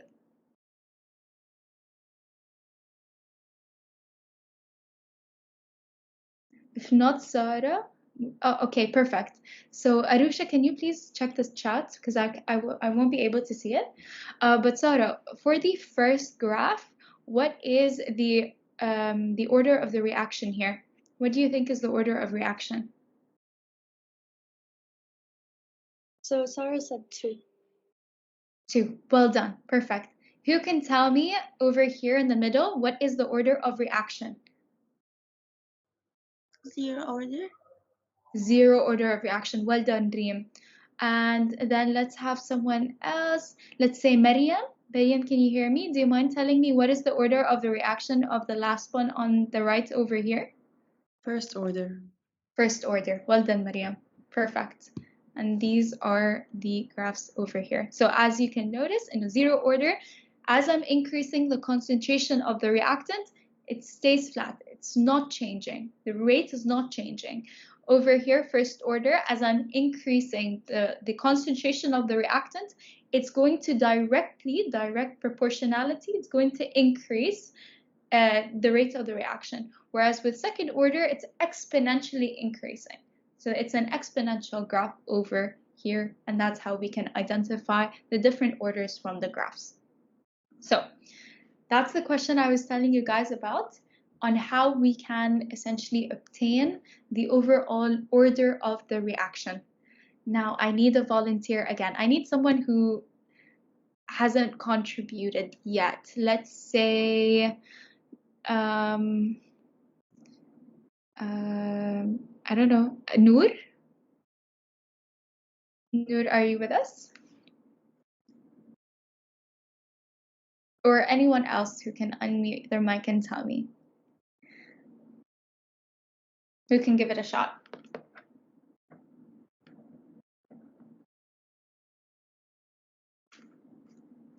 Okay, let's pick on someone else. Khalifa?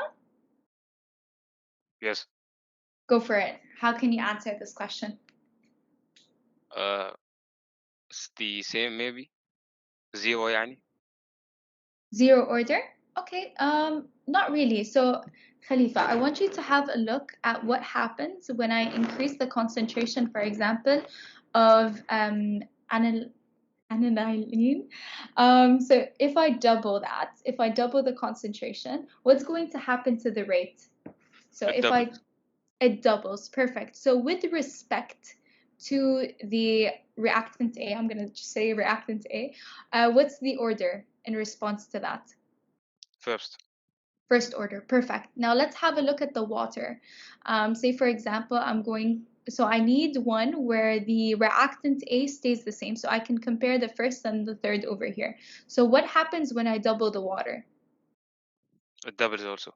It doubles also, perfect. So what's the order in respect to water? First. first. So the water is first, and the reactant A is also first. So therefore, the overall order would be what? First. I'll actually have to add them. So second. So second order. Well done. Because even if you have a look, the overall, you can even compare when both of them are just 0.1. And then essentially when both of them double, as you can see, the rate quadruples. So you can either do it the way we just did it, break it down and look at each reactant, or you can compare when both of them double together, what's going to happen to the overall rate. But I must tell you that it's better when you break it down, because you never know. One of them could be 0 order or second order, and the other could be something else. So it would work for this example because both of them are first order, but it wouldn't work for something else. Thank you so much, Khalifa, for your contribution. Well done. All right. Moving on then to the Michaelis-Menten kinetics. So this over here is the equation, which is a very simple equation when you break it down. I have my enzyme, I have the plus the substrate. Enzyme plus the substrate first form the intermediate complex, which is the enzyme substrate complex. And then after that, it's going to be broken down into the product, releasing the product and the enzyme. And I have a different constants over here. I have the K1, the K2, and I have the K to the power -1. Why do we not consider K to the power of -2? Simply being because the enzymes have no affinity for the product. So I'm less likely to actually have that reverse reaction from the product plus enzyme back into the intermediate complex. So I'm less likely to have that happen, right? And then K to the power of -1 is the rate of the intermediate dissociation rate. So let's break it down. So over here, I have the enzyme plus the substrate going to become the intermediate complex. So K1 is going to describe what rate? What's the rate going to be here? Is it, am I disassociating or am I associating and forming something? Associating. I'm associating, exactly. So K1 is going to be a rate of association forming the intermediate. How about K2? Am I associating or disassociating?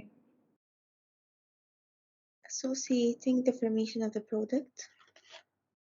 But I'm breaking down, right? I'm disassociating because I started with the enzyme substrate complex and it's breaking down into the product and the enzyme. Does that make sense to you?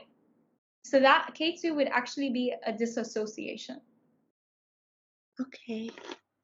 And K to the power of -1 is also going to be a disassociation because I'm going from a complex and I'm going to break that down into two, which is the enzyme and the substrate.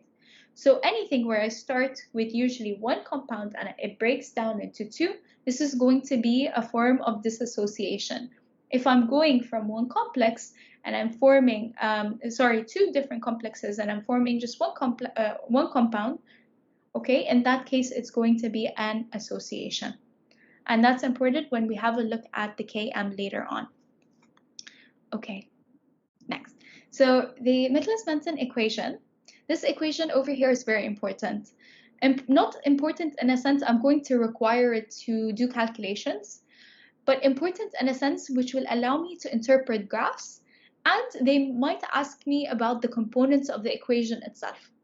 So first of all, let's break down this equation.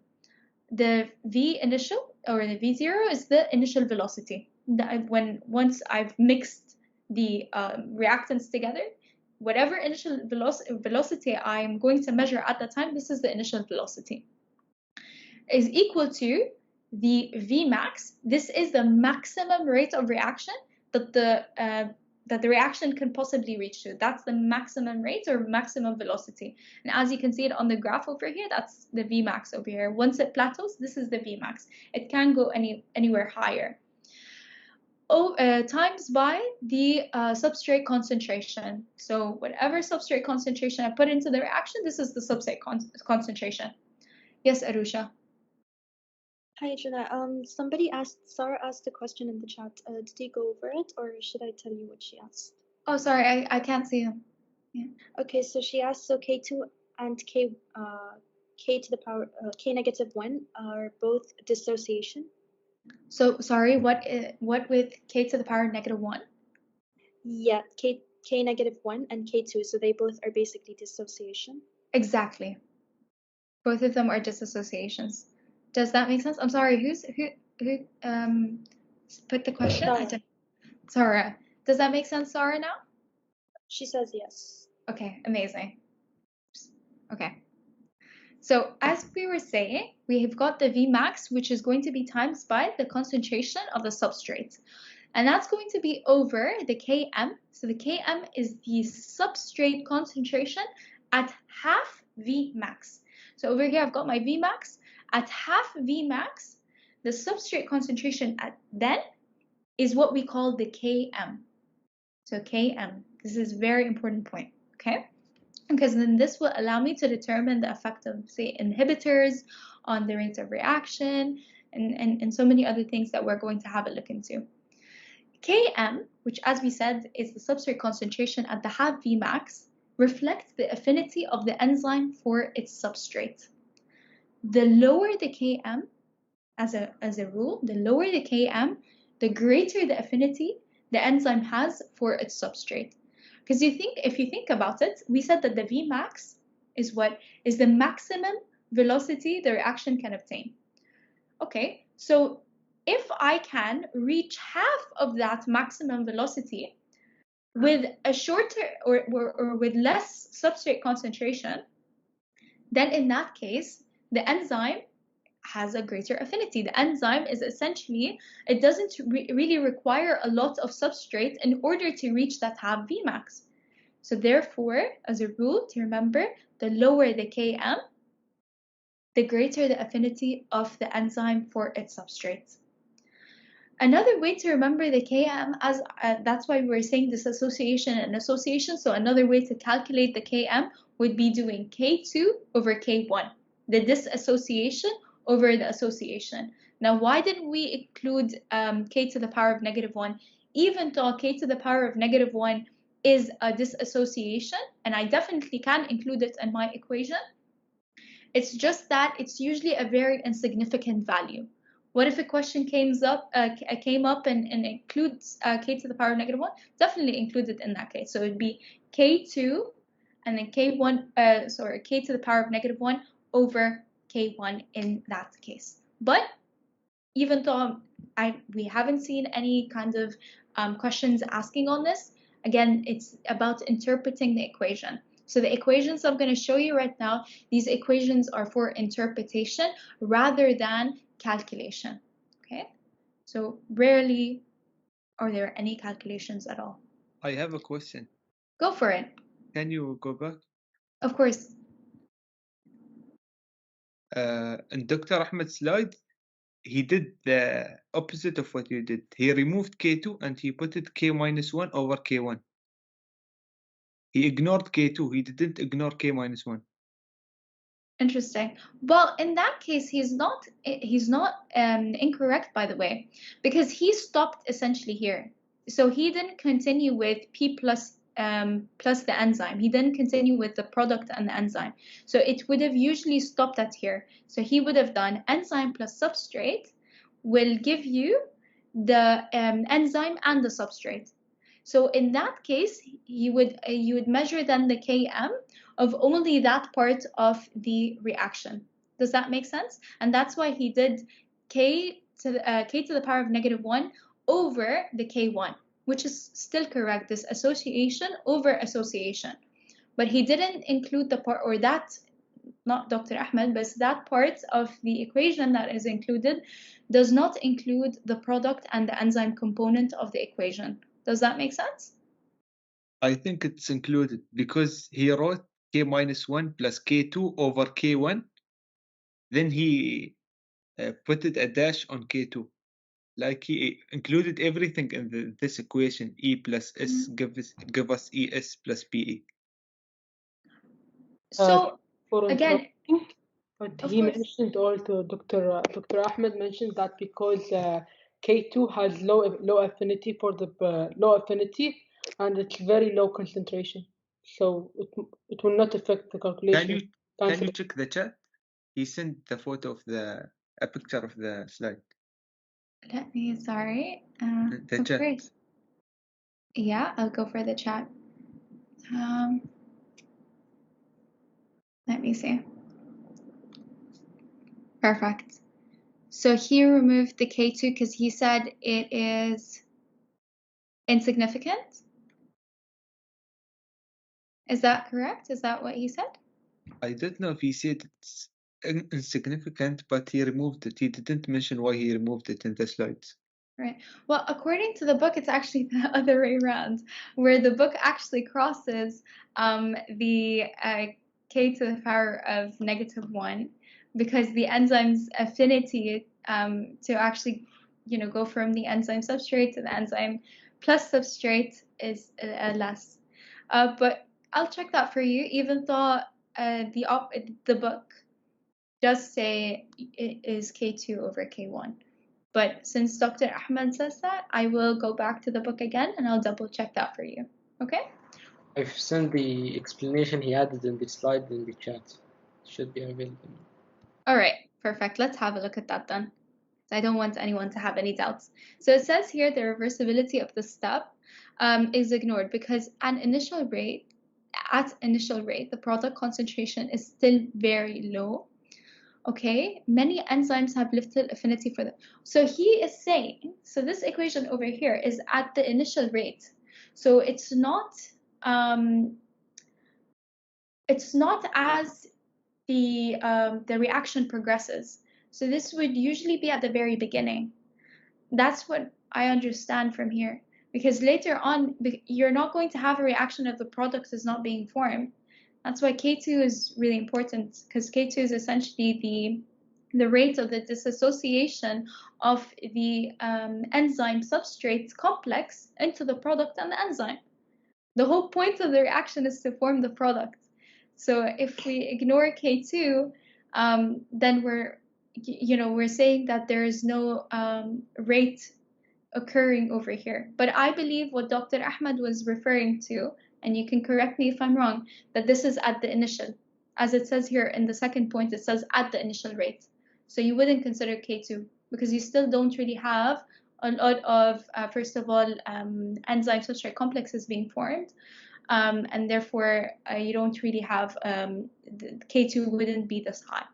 But again, Salim, yes? Marcelino? That's like we'll Yes. ask him tomorrow in class. Okay, perfect. Amazing. And if I get to anything too, I'll let you guys know, of course.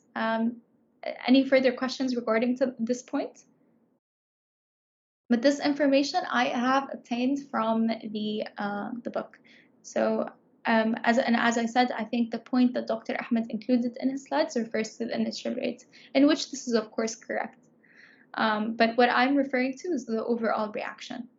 All right, is anyone confused with anything? Any further questions regarding this point?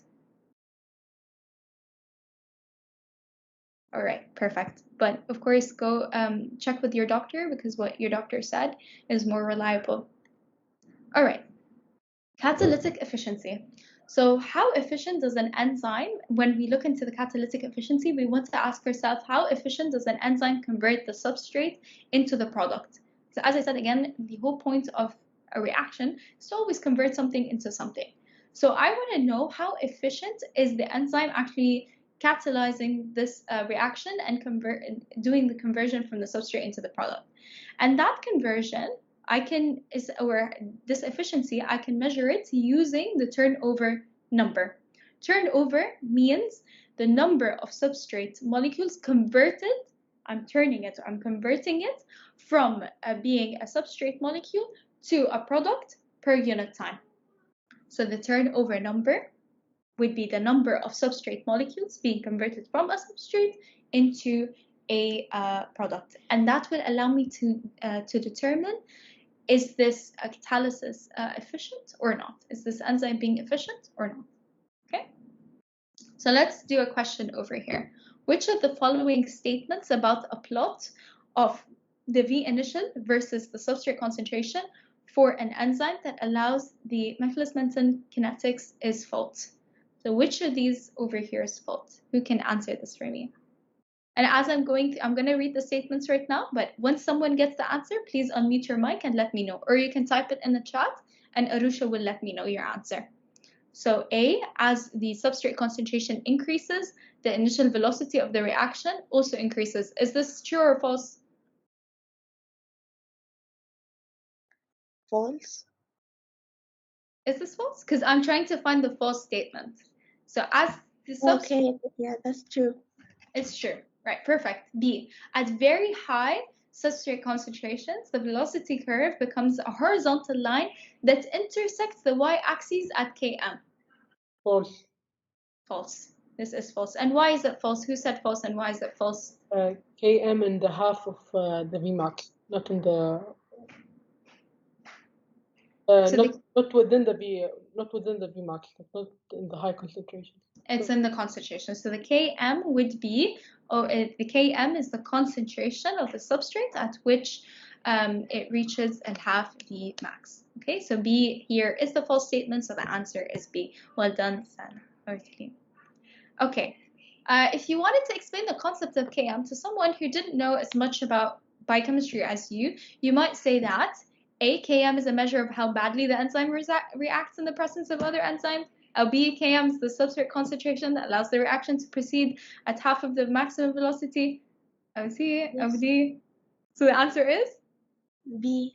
B is the right answer. Well done. So now you can explain it to your friend, what is Km? All right. A molecule of an enzyme that has a high turnover number would be which of the following? You can answer that for me. D. Let's have a look. D converts substrate, to product very rapidly. This is the correct answer. Well done. Who answered that? Sorry, I didn't catch the name. Reem. Reem. Well done, Reem. Bravo. I keep converting the... Okay, awesome. So the next type of equations or a set of graphs that we need to know is the Lineweaver-Burke plot. So it's essentially the reciprocal of the Michaelis-Menten equation. So it's going to be the reciprocal, 1 over the Michaelis-Menten equation.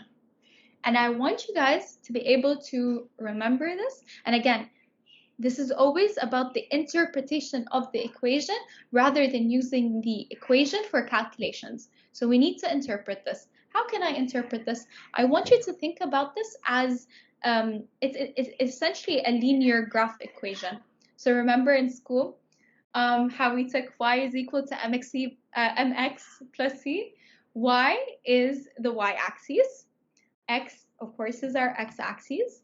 The m is going to be the gradient.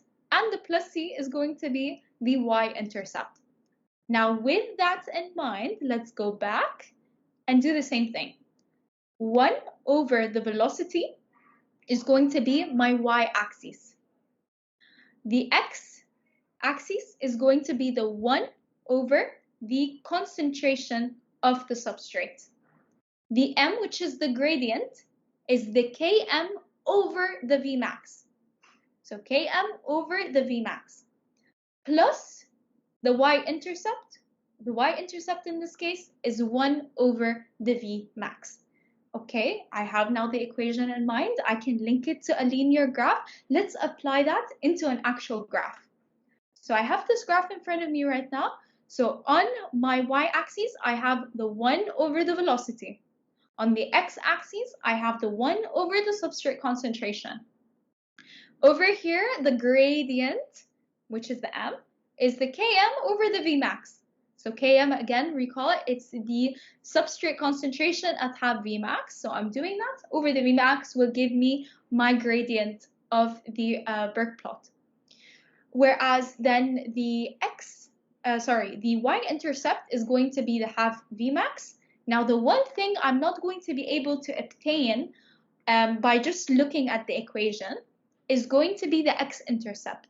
And the x-intercept is negative 1 over the Km.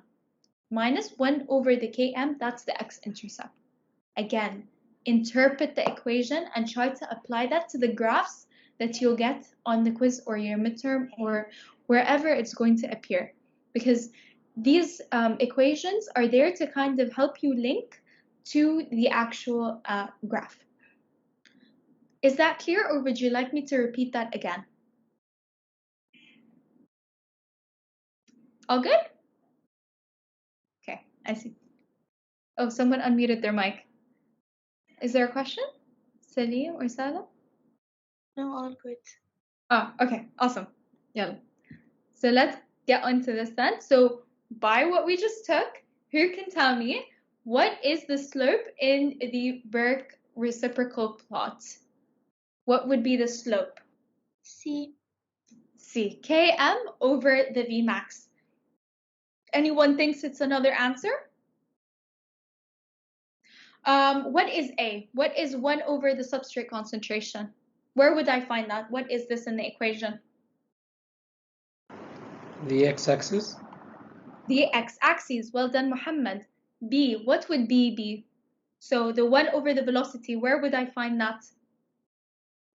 Y-axis. The y-axis. Well done. D. What would D be?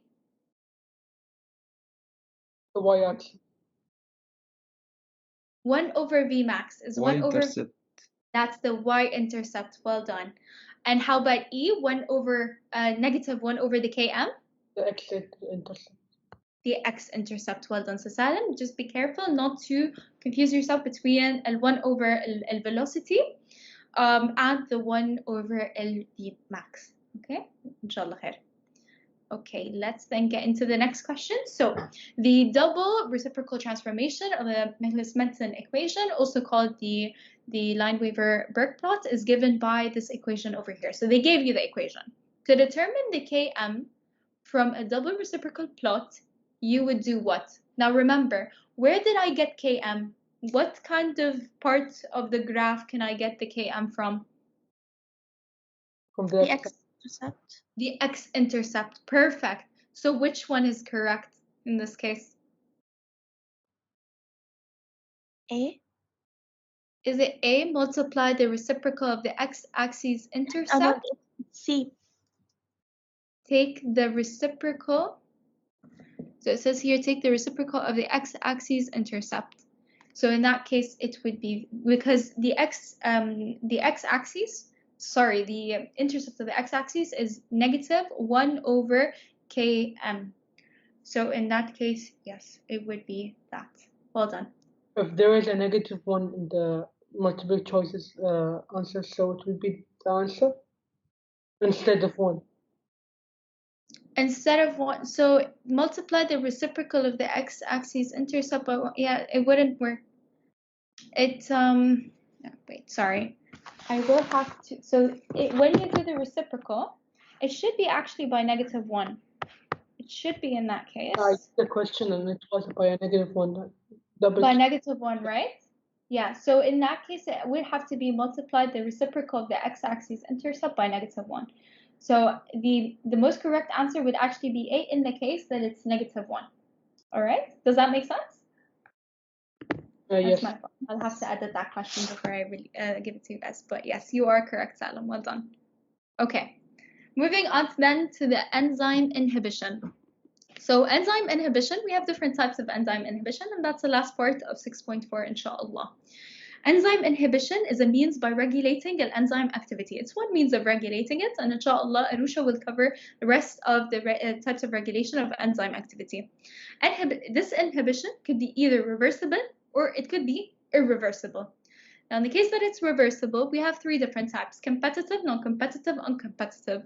But the fact that it's reversible means that as we are increasing the substrate concentration, I can still increase the rate of the reaction. But even though I can still increase the rate of the reaction, that doesn't mean I'm still going to reach a Vmax. For example, non-competitive, yes, okay, it's reversible, but it's partially reversible. ليه؟ لأنه I'm never going to reach the full Vmax. On the other hand, in competitive, I'm actually going to reach the Vmax. But before we get into that, what is competitive, non-competitive, and uncompetitive? Competitive is essentially the inhibitor is going to bind to the active site. So the active site where the substrate usually binds to on the enzyme, the competitive is going to take its place and bind instead. And this is illustrated in this diagram over here, illustrated in the diagram over here. A non-competitive, on the other hand, is going to bind to another site other than the active site. For example, it could be an allosteric site.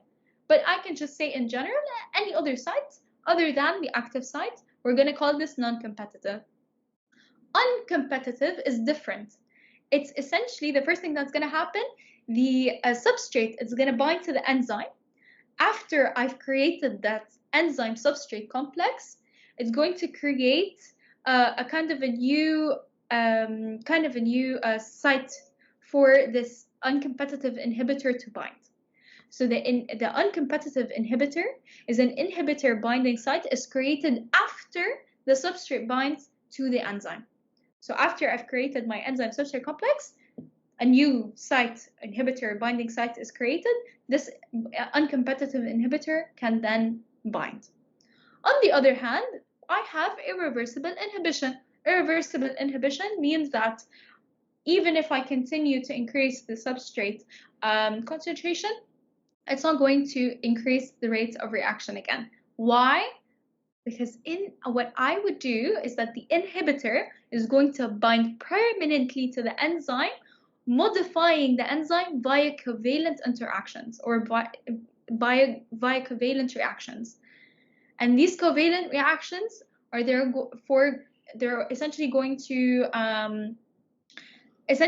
to stop the enzyme from doing its purpose.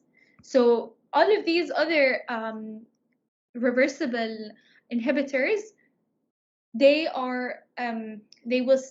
rate of reaction will still continue, but there's nothing to do with covalent reactions. Once you see the word covalent reaction and inhibition, try to associate that with the irreversible inhibition. So irreversible inhibition, the key words is going to be covalent reactions and the fact that it's going to permanently bind to that enzyme.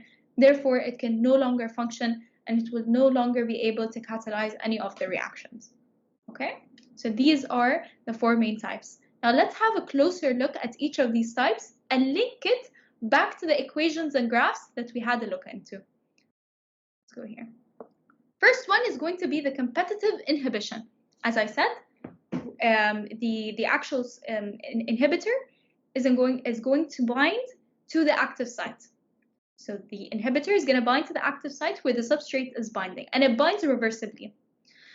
Inhibitor is therefore going to resemble the structure of the substrate. It's going to be kind of the same, not exactly the same, but it has to be somewhere the same. Because when we go back to the induced fit model, we said that the active site of the enzyme, because of the protein's flexibility, it can kind of change, allowing the substrate to bind. So this, therefore, if I have an inhibitor with similar resemblance in terms of the structure, therefore, too, it can bind to the enzyme, and the enzyme is simply going to do a minor conformational change. So there's some resemblance to the substrate in this case. Now, when I have a look at the Burke plot, I need to essentially observe what's going to be the effect if I add a competitive inhibitor. As I said before, a competitive inhibitor is still going to reach in Vmax. As I'm increasing the concentration of the substrate, I'm increasing the rate of reaction and I'm eventually going to reach to the maximum velocity or the maximum rate the reaction can actually reach. So therefore, the Vmax is going to be unaffected, whereas the Km, we said again, the Km is the substrate concentration at the half Vmax, this is actually going to change. So the Km is going to increase, meaning that the affinity is going to decrease because we said that the Km is the enzyme's affinity for the substrate, or correlates or indicates the enzyme's affinity to the substrate. So meaning that the Km increases, that indicates that there's going to be a lower affinity for the actual substrate, because the substrate is competing with an inhibitor. So it's going to be, the enzyme is going to have to kind of choose between the inhibitor and the substrate. So there's less affinity. There's less love. Think about it as like, I don't know, a parent, they got their first child, the first child receives all the love, but then a second child comes in and then there has to be kind of like shared love in there. So that kind of, you know, there's lower affinity for that first child. There's lower affinity for that substrate. Okay, so the competitive inhibitor, what it does to the Burke plot, and this is really important to interpret because they might give you the graphs, it could just be in a written form, but they're most probably going to give you a graph and tell you to interpret or tell you which one of these graphs is linked to which form of inhibition. In this case, as I can see over here, the intercept, which is the 1 over Vmax, has stayed the same. So in this case, the Vmax has stayed the same. Okay, over here, that's the intercept. But as I can see, the Km has increased. So if the Km has increased, in that case, this indicates a competitive inhibition with the fact that the Vmax is unaffected. So this is competitive inhibition. And again, this is the graph to illustrate the same concept. If I'm going to have the graph, the velocity over the substrate, not the Burke plot, I'm going to view it in this form over here. This is the gray line over here that you see, that's with the competitive inhibitor. So as the substrate concentration is increasing, so does the rate of the reaction. However, and it's going to reach the Vmax, however, the Km is going to change. So the Km is going to increase. As you can see, more substrate concentration, so a greater concentration of substrate is still going to be required to reach that half Vmax. Now moving on to the non-competitive inhibitor. Non-competitive inhibitor is partially reversible. Why? Because unlike the competitive inhibitor, as you can see in this graph over here, I'm not going to reach the Vmax. I'm not going to reach the maximum velocity of the reaction. I'm only going to reach part of it, okay? Only a part. So it's partially reversible. The non-competitive inhibitor isn't going to bind to the active site like the competitive. Instead, it's going to bind to another site other than the active site on the enzyme. And then the inhibitor can bind both the enzyme and the enzyme substrate. So the non-competitive can either bind to, even if the substrate did bind with the enzyme, it can still bind, the inhibitor can still bind to the enzyme substrate complex. So it can bind to the enzyme substrate complex and it can bind to the enzyme. And in this case, because it's not binding to the active site, the actual non-competitive inhibitor doesn't need to have any form of resemblance at all to the substrate. And these are important keywords because they could give you a scenario of a random enzyme. You may not know it, but the keywords would be anything to do with resemblance, anything to do with the site it's binding to, and then of course the effect it's going to have on the Km or the Vmax or any of the components that we talked about, part of the Burke plot. Okay? Now, the non-competitive inhibition, I will split it further into two compartments. Either it's pure non-competitive inhibition or it's going to be mixed non-competitive inhibition. Pure non-competitive inhibition, the site at which the non-competitive inhibitor is going to bind to is far from the active site. Far. Whereas the mixed, it's close to the active site. So that is kind of the difference that makes this a pure and mixed non-competitive. But that is going to reflect on the values over here of the Vmax and the Km. For the pure non-competitive, as you can see in the graph, the Vmax, the intercept, as you can see, has changed. So the Vmax has actually decreased because remember, it's always the reciprocal. So you need to think about it that way and know if it's actually going up, it's actually decreasing because it's the reciprocal. So the Vmax has decreased. The Km, however, for the pure non-competitive has stays the same because as I can see over here in my x-intercept, it's exact same. So if I have a graph, if they show me a graph where the Vmax decreases and the Km remains the same, then in this case, it's pure non-competitive. But what about mixed non-competitive?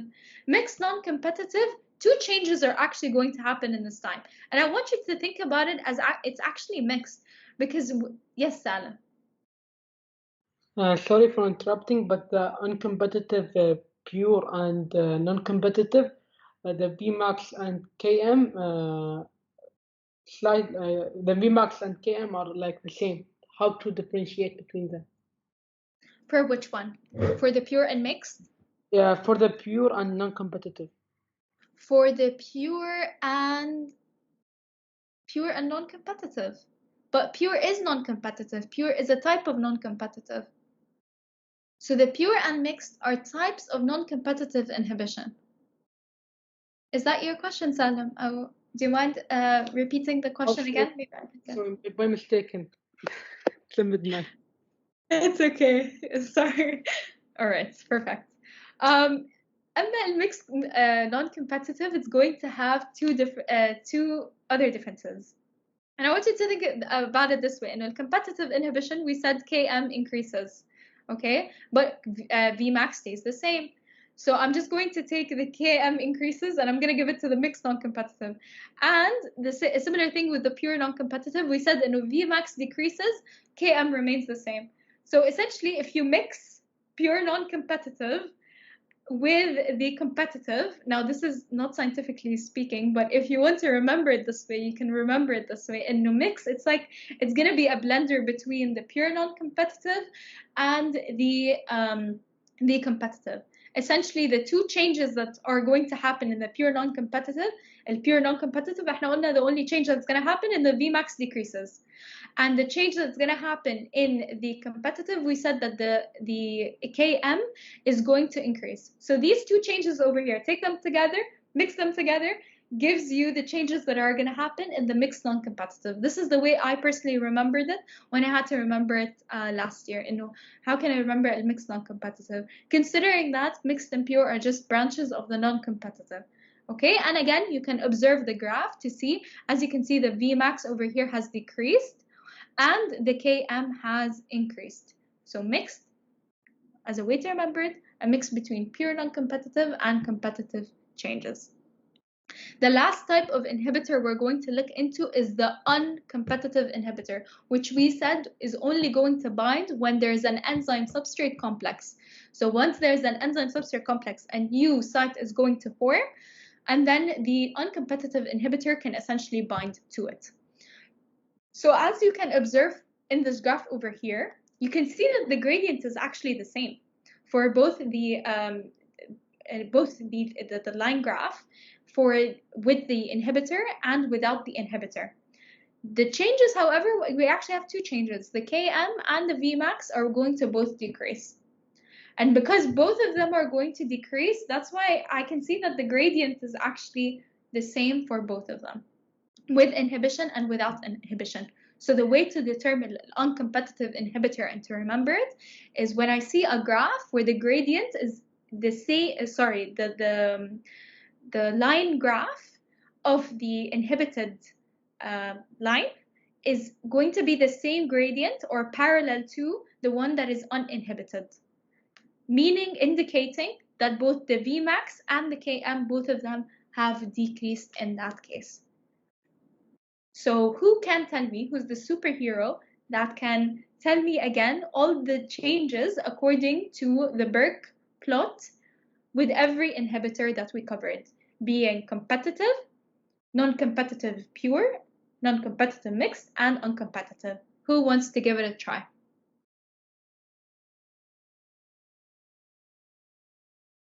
Reem, go for it, Reem. Okay, so for a competitive inhibitor, the Km increases and Vmax stays the same, constant. For the non-competitive, pure non-competitive, we have Vmax decreases and Km stays constant. For the mixed non-competitive, the Km increases and the Vmax decreases. And for the uncompetitive, both the Km and the Vmax, they both decrease. Well done, Reem. Can everyone in the chat kind of give like a round of applause? Like, I don't know if I won't be able to see it, but like, how do you do it? Oh, okay. I think I can. Yay! Well done. Well done.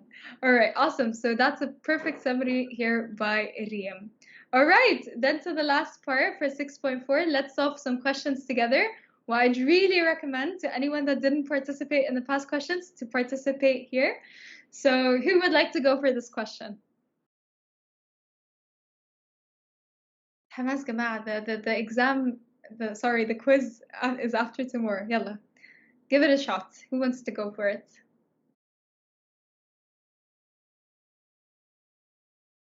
Let's say Sarah. Sarah, you want to give it a try?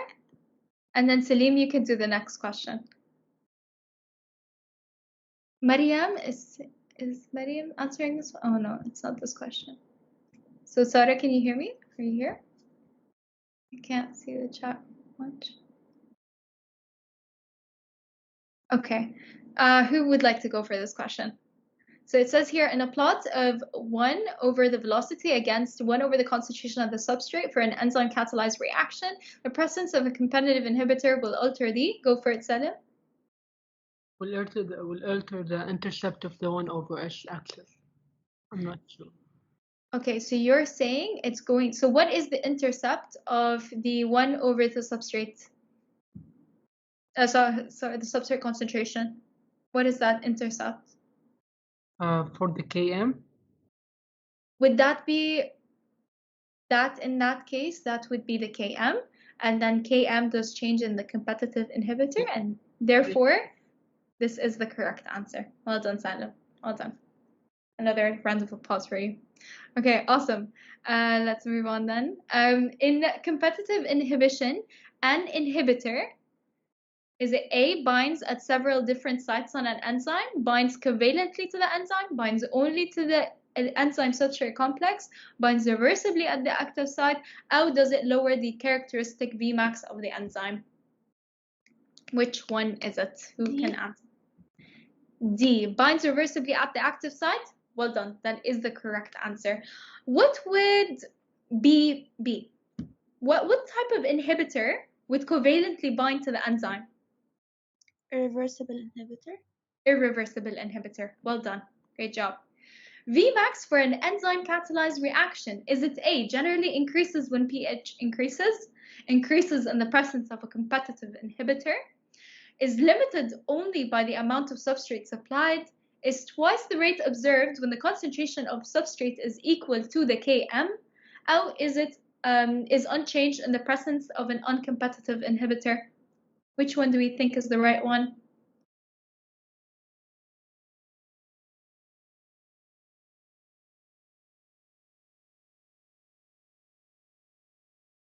I think Maryam says D. Maryam, this is the correct answer. Well done. It is D. Wait, sorry. Where are we? No. Where am I? Yes, the answer is D. It is twice the rate observed when the concentration of the substrate is equal to the Km. Because as we said, the Km is half of the Vmax. Therefore, double half of the Vmax would be the Vmax. This is the right answer. Well done, Maryam. All right. Over here, they gave me this like weird compound, PMSF, inactivates serine proteases by binding covalently to the catalytic serine residue at the active site. This enzyme inhibitor bond is not cleaved by the enzyme. This is an example of what kind of inhibition? Competitive. Irreversible. Are we saying competitive or irreversible? Let's have a vote. I say we have a vote. So whoever thinks it's irreversible, raise your hand. So we have 2 votes so far. 3 votes. 4. I think there's 5 votes so far. Any other votes for irreversible? Okay, we have 5 votes for irreversible. Now lower your hands. Who says it is competitive? Raise your hand if you think it's competitive. We have 1 vote for competitive. Any other votes for competitive? Okay, the correct answer is irreversible. Well done. So because we said by binding covalently, even though I don't know this phenyl methane sulfonyl fluoride, I may not know the example, but I need to focus on the keywords which will allow me to crack the question. If it's telling me it's gonna bind covalently, then the only type of inhibition that does that is going to be the irreversible inhibition. And that is it. Any questions at all for 6.4 before we move on to the last part with Aroosha, inshallah? Any questions regarding this? Salim, do you have a question? Or Dian and Khalifa? Oh, thank you. Amazing. Well done, guys. I'm now going to give the last part to Aroosha. On you go, Aroosha. Best of luck. Thank you, Jana. Okay, guys, before I start 6.5, I just want to go over the point that was mentioned before. So I don't really remember who raised the point. I think it was Saif or Salim, but one of you mentioned that it should be a intramolecular, intermolecular thing, right? So let's just go over it real quick. It was, I'm sorry, a mistake on my part. So it was like a mix-up of the words because they're a bit similar. So isomerase is going to be intramolecular, which means within, intra, okay? And as your colleague mentioned, that for transferase, it's going to be intermolecular, so between. Okay, is this point clear by everyone? I'm going to make sure that I put it up in the announcements as well, okay? So is this point clear, guys? Perfect. Thank you for the person who pointed it. Okay, let's move on to 6.5, which is enzyme regulation. So to begin with, why do we even need to regulate these enzymes, right? So number one would be maintenance of an ordered state. What would this mean? Okay, this means that basically when you regulate the enzymes, you're going to maintain the cell structure as well as the function. Okay, this is a simplified version. So for this, try to understand it more rather than memorization, okay? Number two would be conservation of energy, right? So you regulate enzymes because you conserve energy. Depending on the nutrients that you have, you want to consume enough and you don't want to exceed the energy requirements, right? And then responsiveness to the environmental changes. So you want to continuously adjust according to what? According to the pH changes or ionic strength changes, or even nutrient changes or temperature, right? So you would increase or decrease the rates of specific reactions based on these things, right? Okay, now control would be accomplished by four major things, okay? First would be genetic control, then we have covalent modification. Can anyone name the last two? So I named genetic, I named covalent modification. Does anyone know any other? Yes? Yes, Salim. Allosteric regulation. Perfect. Allosteric regulation. Okay, anyone except Salim would name the fourth one? And compartmentation. Perfect, compartmentation. So out of all of these, the most important ones would be, or the most important ways for enzyme regulation would be the covalent modification and the allosteric regulation. So let's start by genetic control first, okay? Genetic control, from the name itself, it's genetic, right? So where would it occur? It would occur at the DNA level. And this is going to lead to either repression or induction of certain enzyme synthesis. Enzyme synthesis basically referring to what? To protein synthesis, right? So in this, we're either going to repress, which means we're not going to make them, or we're going to actually make them, okay? Now, genetic control is actually a slow process. Right, so it's going to be a slow process and it basically increases or decreases the enzymes based on the need of the body, right? And it controls whether an enzyme is present in a certain tissue or not. So you for example, would find a certain enzyme in the liver but not in the muscle. Why? Because of the genes, right? Okay, let's move on. Okay, next up we have covalent modification. Now, some enzymes, what happens to them is that they're going to have a reversible interconversion between their active form and their inactive form. Okay, now one example for this, or the most common example for this, would be phosphorylation. So basically, you phosphorylate an enzyme, right? So you covalently add a phosphate group, and what happens then is that it either becomes more active or it could become inactive, right? So it would induce a structural change, thereby enhancing the enzyme's activity, or sometimes making it inactive. Now, we don't just have phosphorylation, so we even have methylation, acetylation, nucleotidation. So remember that for covalent modification, we have phosphorylation, methylation, acetylation, nucleotidation, right? So, for example, the doctor could bring a question as in acetylation is which mode of enzyme regulation? So you would not go for genetic control, but you would rather go for covalent modification. Okay? Okay, next. Again, now covalent modification, I have, now let's discuss two important terms, basically the same, okay? So I have proenzyme or zymogen. In their own words, does anyone want to take a try on what would a zymogen mean? A definition of a zymogen. It's an active or immature form of an enzyme.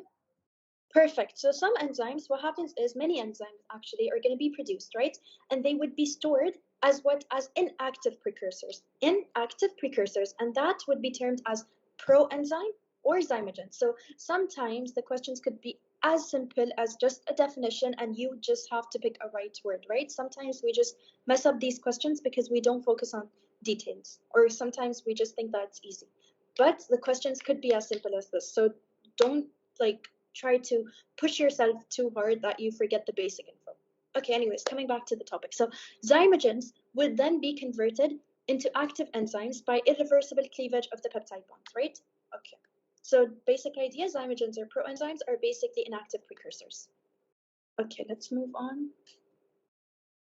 Next, we have compartmentization. Okay, compartmentization is super easy. So from the name itself, you could actually have an idea of what we're trying to do over here. Number one, we would divide and control. So sometimes some reactions are actually competing, right? So competing for the same things, like, okay? So in this case, what we do is that we're gonna physically separate those reactions, and this is gonna allow a better control, right? And we're not actually wasting resources in this case. That's number one. So compartmentization would divide and control, right? Any competing reactions. Number two, diffusion barriers are gonna form. In this case, we form something called microenvironments, which are basically going to be the enzymes and the substrates together. We concentrate them together, okay? And what we do is something called metabolite channeling. It's it's again a definition type of thing over here. So metabolite channeling is basically allowing the transfer of products, right, between the enzymes in a multi-enzyme complex, right? So diffusion barriers, first of all, it would create microenvironment, and the second thing would be products would be transferred between different enzymes in a multi-enzyme complex. Okay, let's move on. Next, specialized reaction conditions occur because of compartmentization, right? So this would somehow be related, let's say, to the pH. Certain, wait, not this, but certain, for example, reactions, they're going to require, so certain reactions, they require what, let's say certain temperature, or let's say a certain pH for them to occur, right? Let's think of an example. So lysosomes, okay, lysosomes would require a higher pH or a lower pH? Just a general knowledge question from bio maybe. Okay, lower pH, okay? So what happens is lysosomes, they want a lower pH. So we give inside the lysosomes a lower pH to facilitate their reactions, right? So that's one thing for compartmentization. Specialized reaction conditions, okay? According to the particular reaction. Next up, we have damage control. Okay, now what's damage control? So we segregate basically reactions. Some reactions, they have toxic products, okay? Now we want to protect the others or other cellular compartments from actually being harmed from these toxic products. So what do? We do damage control. We compartmentalize, or we separate or segregate the reactions. Okay, does it make sense so far? Yes. Okay, perfect. Let's move on. Now, allosteric regulation. Allosteric regulation is allosteric enzymes. First of all, allosteric enzymes are going to have a allosteric binding site. So apart from the normal binding site, we have another site called a allosteric binding site, right? Along with its own active site. Now, allosteric enzymes are going to be affected by binding to these effectors. Now, the effector could either activate or it could inhibit, basically deactivate the enzyme. Where would the effector bind, guys? Anyone wants to tell me? To the allosteric site. Perfect, right? So it could either be inhibitor or it could be an activator. Okay. Yes. Now, the allosteric regulation is going to follow what? It's going to follow a second order kinetics, right? So I believe Jana went over the kinetics with you guys. So allosteric regulation is actually going to follow a second order kinetics, or also known, or the graph. When you look at the graph, you would see it's a sigmoidal curve. A sigmoidal curve. So allosteric regulation would be second order kinetics, sigmoidal curve. All right? I think I saw this in one of the questions. So they were asking about what type of curve it would be, or allosteric reaction would be what type of curve, and then the answer would be sigmoidal. Okay. Okay, let's move on, guys. Okay, now the allosteric binding, okay, it's going to be, if it's the substrate itself, the ligand, okay, the allosteric binding ligand, if it's going to be the substrate itself, we term it as homotropic effect. Okay, so this is when, for example, A, okay, is going to give us B. Now the enzyme, the effector to this particular enzyme is the A. I hope that's kind of making sense. So it's basically the substrate itself. Okay, and if it's a different ligand, it would be a hit. heterotropic effect. Okay, so from the name itself, homo, same, hetero, different, so it's a different ligand. Okay, now I have two basic models over here, which are going to be the concentrated model, and I have the sequential model. So your textbook basically mentions that the simpler example of sequential model would be the concentrated, and we basically consider the sequential model a more realistic type of model. Okay, another differentiation point that your textbook goes over is that the concentrated model is actually going to allow positive cooperativity only, whereas the sequential model is going to allow both positive and negative cooperativity. Okay, and let's go over them now. So first of all, in the concentrated model, what do we have? We have all subunits are going to be changed at once. So they're going to go from taut, which means that it's going to be a taut is going to be the taut state, and then it goes from this taut state to a R state, which is the relaxed state. Okay, or it could be the other way around. So you could go from a relaxed to a taut state. So I'm going to ask you guys a question. A binding of an activator, okay, activator, would shift the equilibrium towards which state, taut or the R state? Yes, Salim. R state. Perfect. It would shift the equilibrium towards the R state. Okay. Anyone wants to try for the inhibitor? Where would it shift it? Again, to the R or to the T? T. Perfect. So inhibitor would shift it to the T state. Remember this, okay? And an activator would shift it to the R state. Please remember this, okay? Okay, let's move on to see the other model. Here's the allosteric regulation. Okay, so for the allosteric regulation, it's basically a sequential model where you have a change. Yes, it is going from the T to R, but it's going to go gradually. Okay, so it's going to go slowly. Now, basically, the binding of one ligand is going to cause a change. Okay, subunit will trigger a change in the shape of the other one. Okay, and that is going to be positive cooperativity. Do you guys remember seeing something similar to this in the proteins chapter? Some examples similar to this in the protein chapter? Oxygen binding to Yes, hemoglobin. exactly. Oxygen binding to the hemoglobin. Okay, so we basically used oxygen binding to hemoglobin as a as an example to explain both of these. The textbook does mention that both the models would be interchangeably used, but if you compare, I think that the protein chapter image to this image, it kind of makes sense, right? So the sequential model is making sense, but remember that the textbook kind of says that, oh, it's not really like, oh, I'm just going to put this as sequential. So it does interchange them. Okay, guys? Is it clear so far?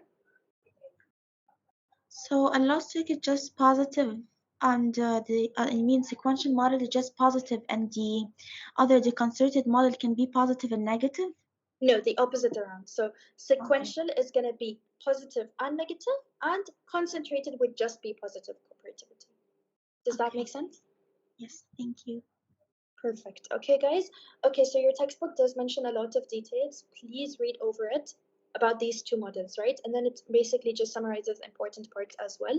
Read over it, but like I've been mentioning since the beginning, do not ignore anything.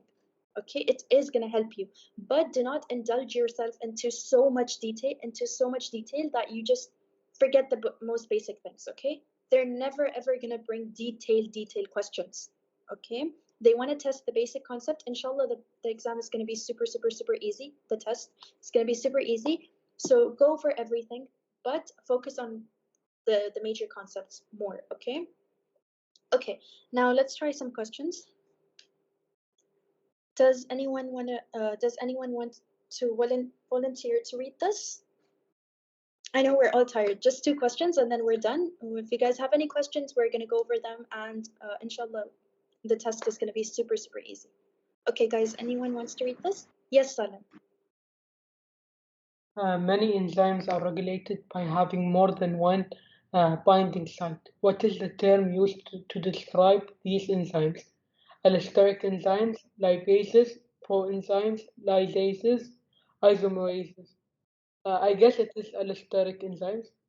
Perfect. It is allosteric enzymes indeed, because they have more than one binding site, right? So what would the binding sites be? Do you know them? Okay, so it would have the normal active site, and then it would have the allosteric site, right? Yes, Adam. Exactly. Perfect. Okay, guys. Next question. Segregation of biochemical pathways into different organelles is an example of which type of enzymatic regulation? This is kind of like a very similar question that could be asked in an exam or in a test. So of course they would change the wordings, but it's the type of questions they would love to test you on, okay?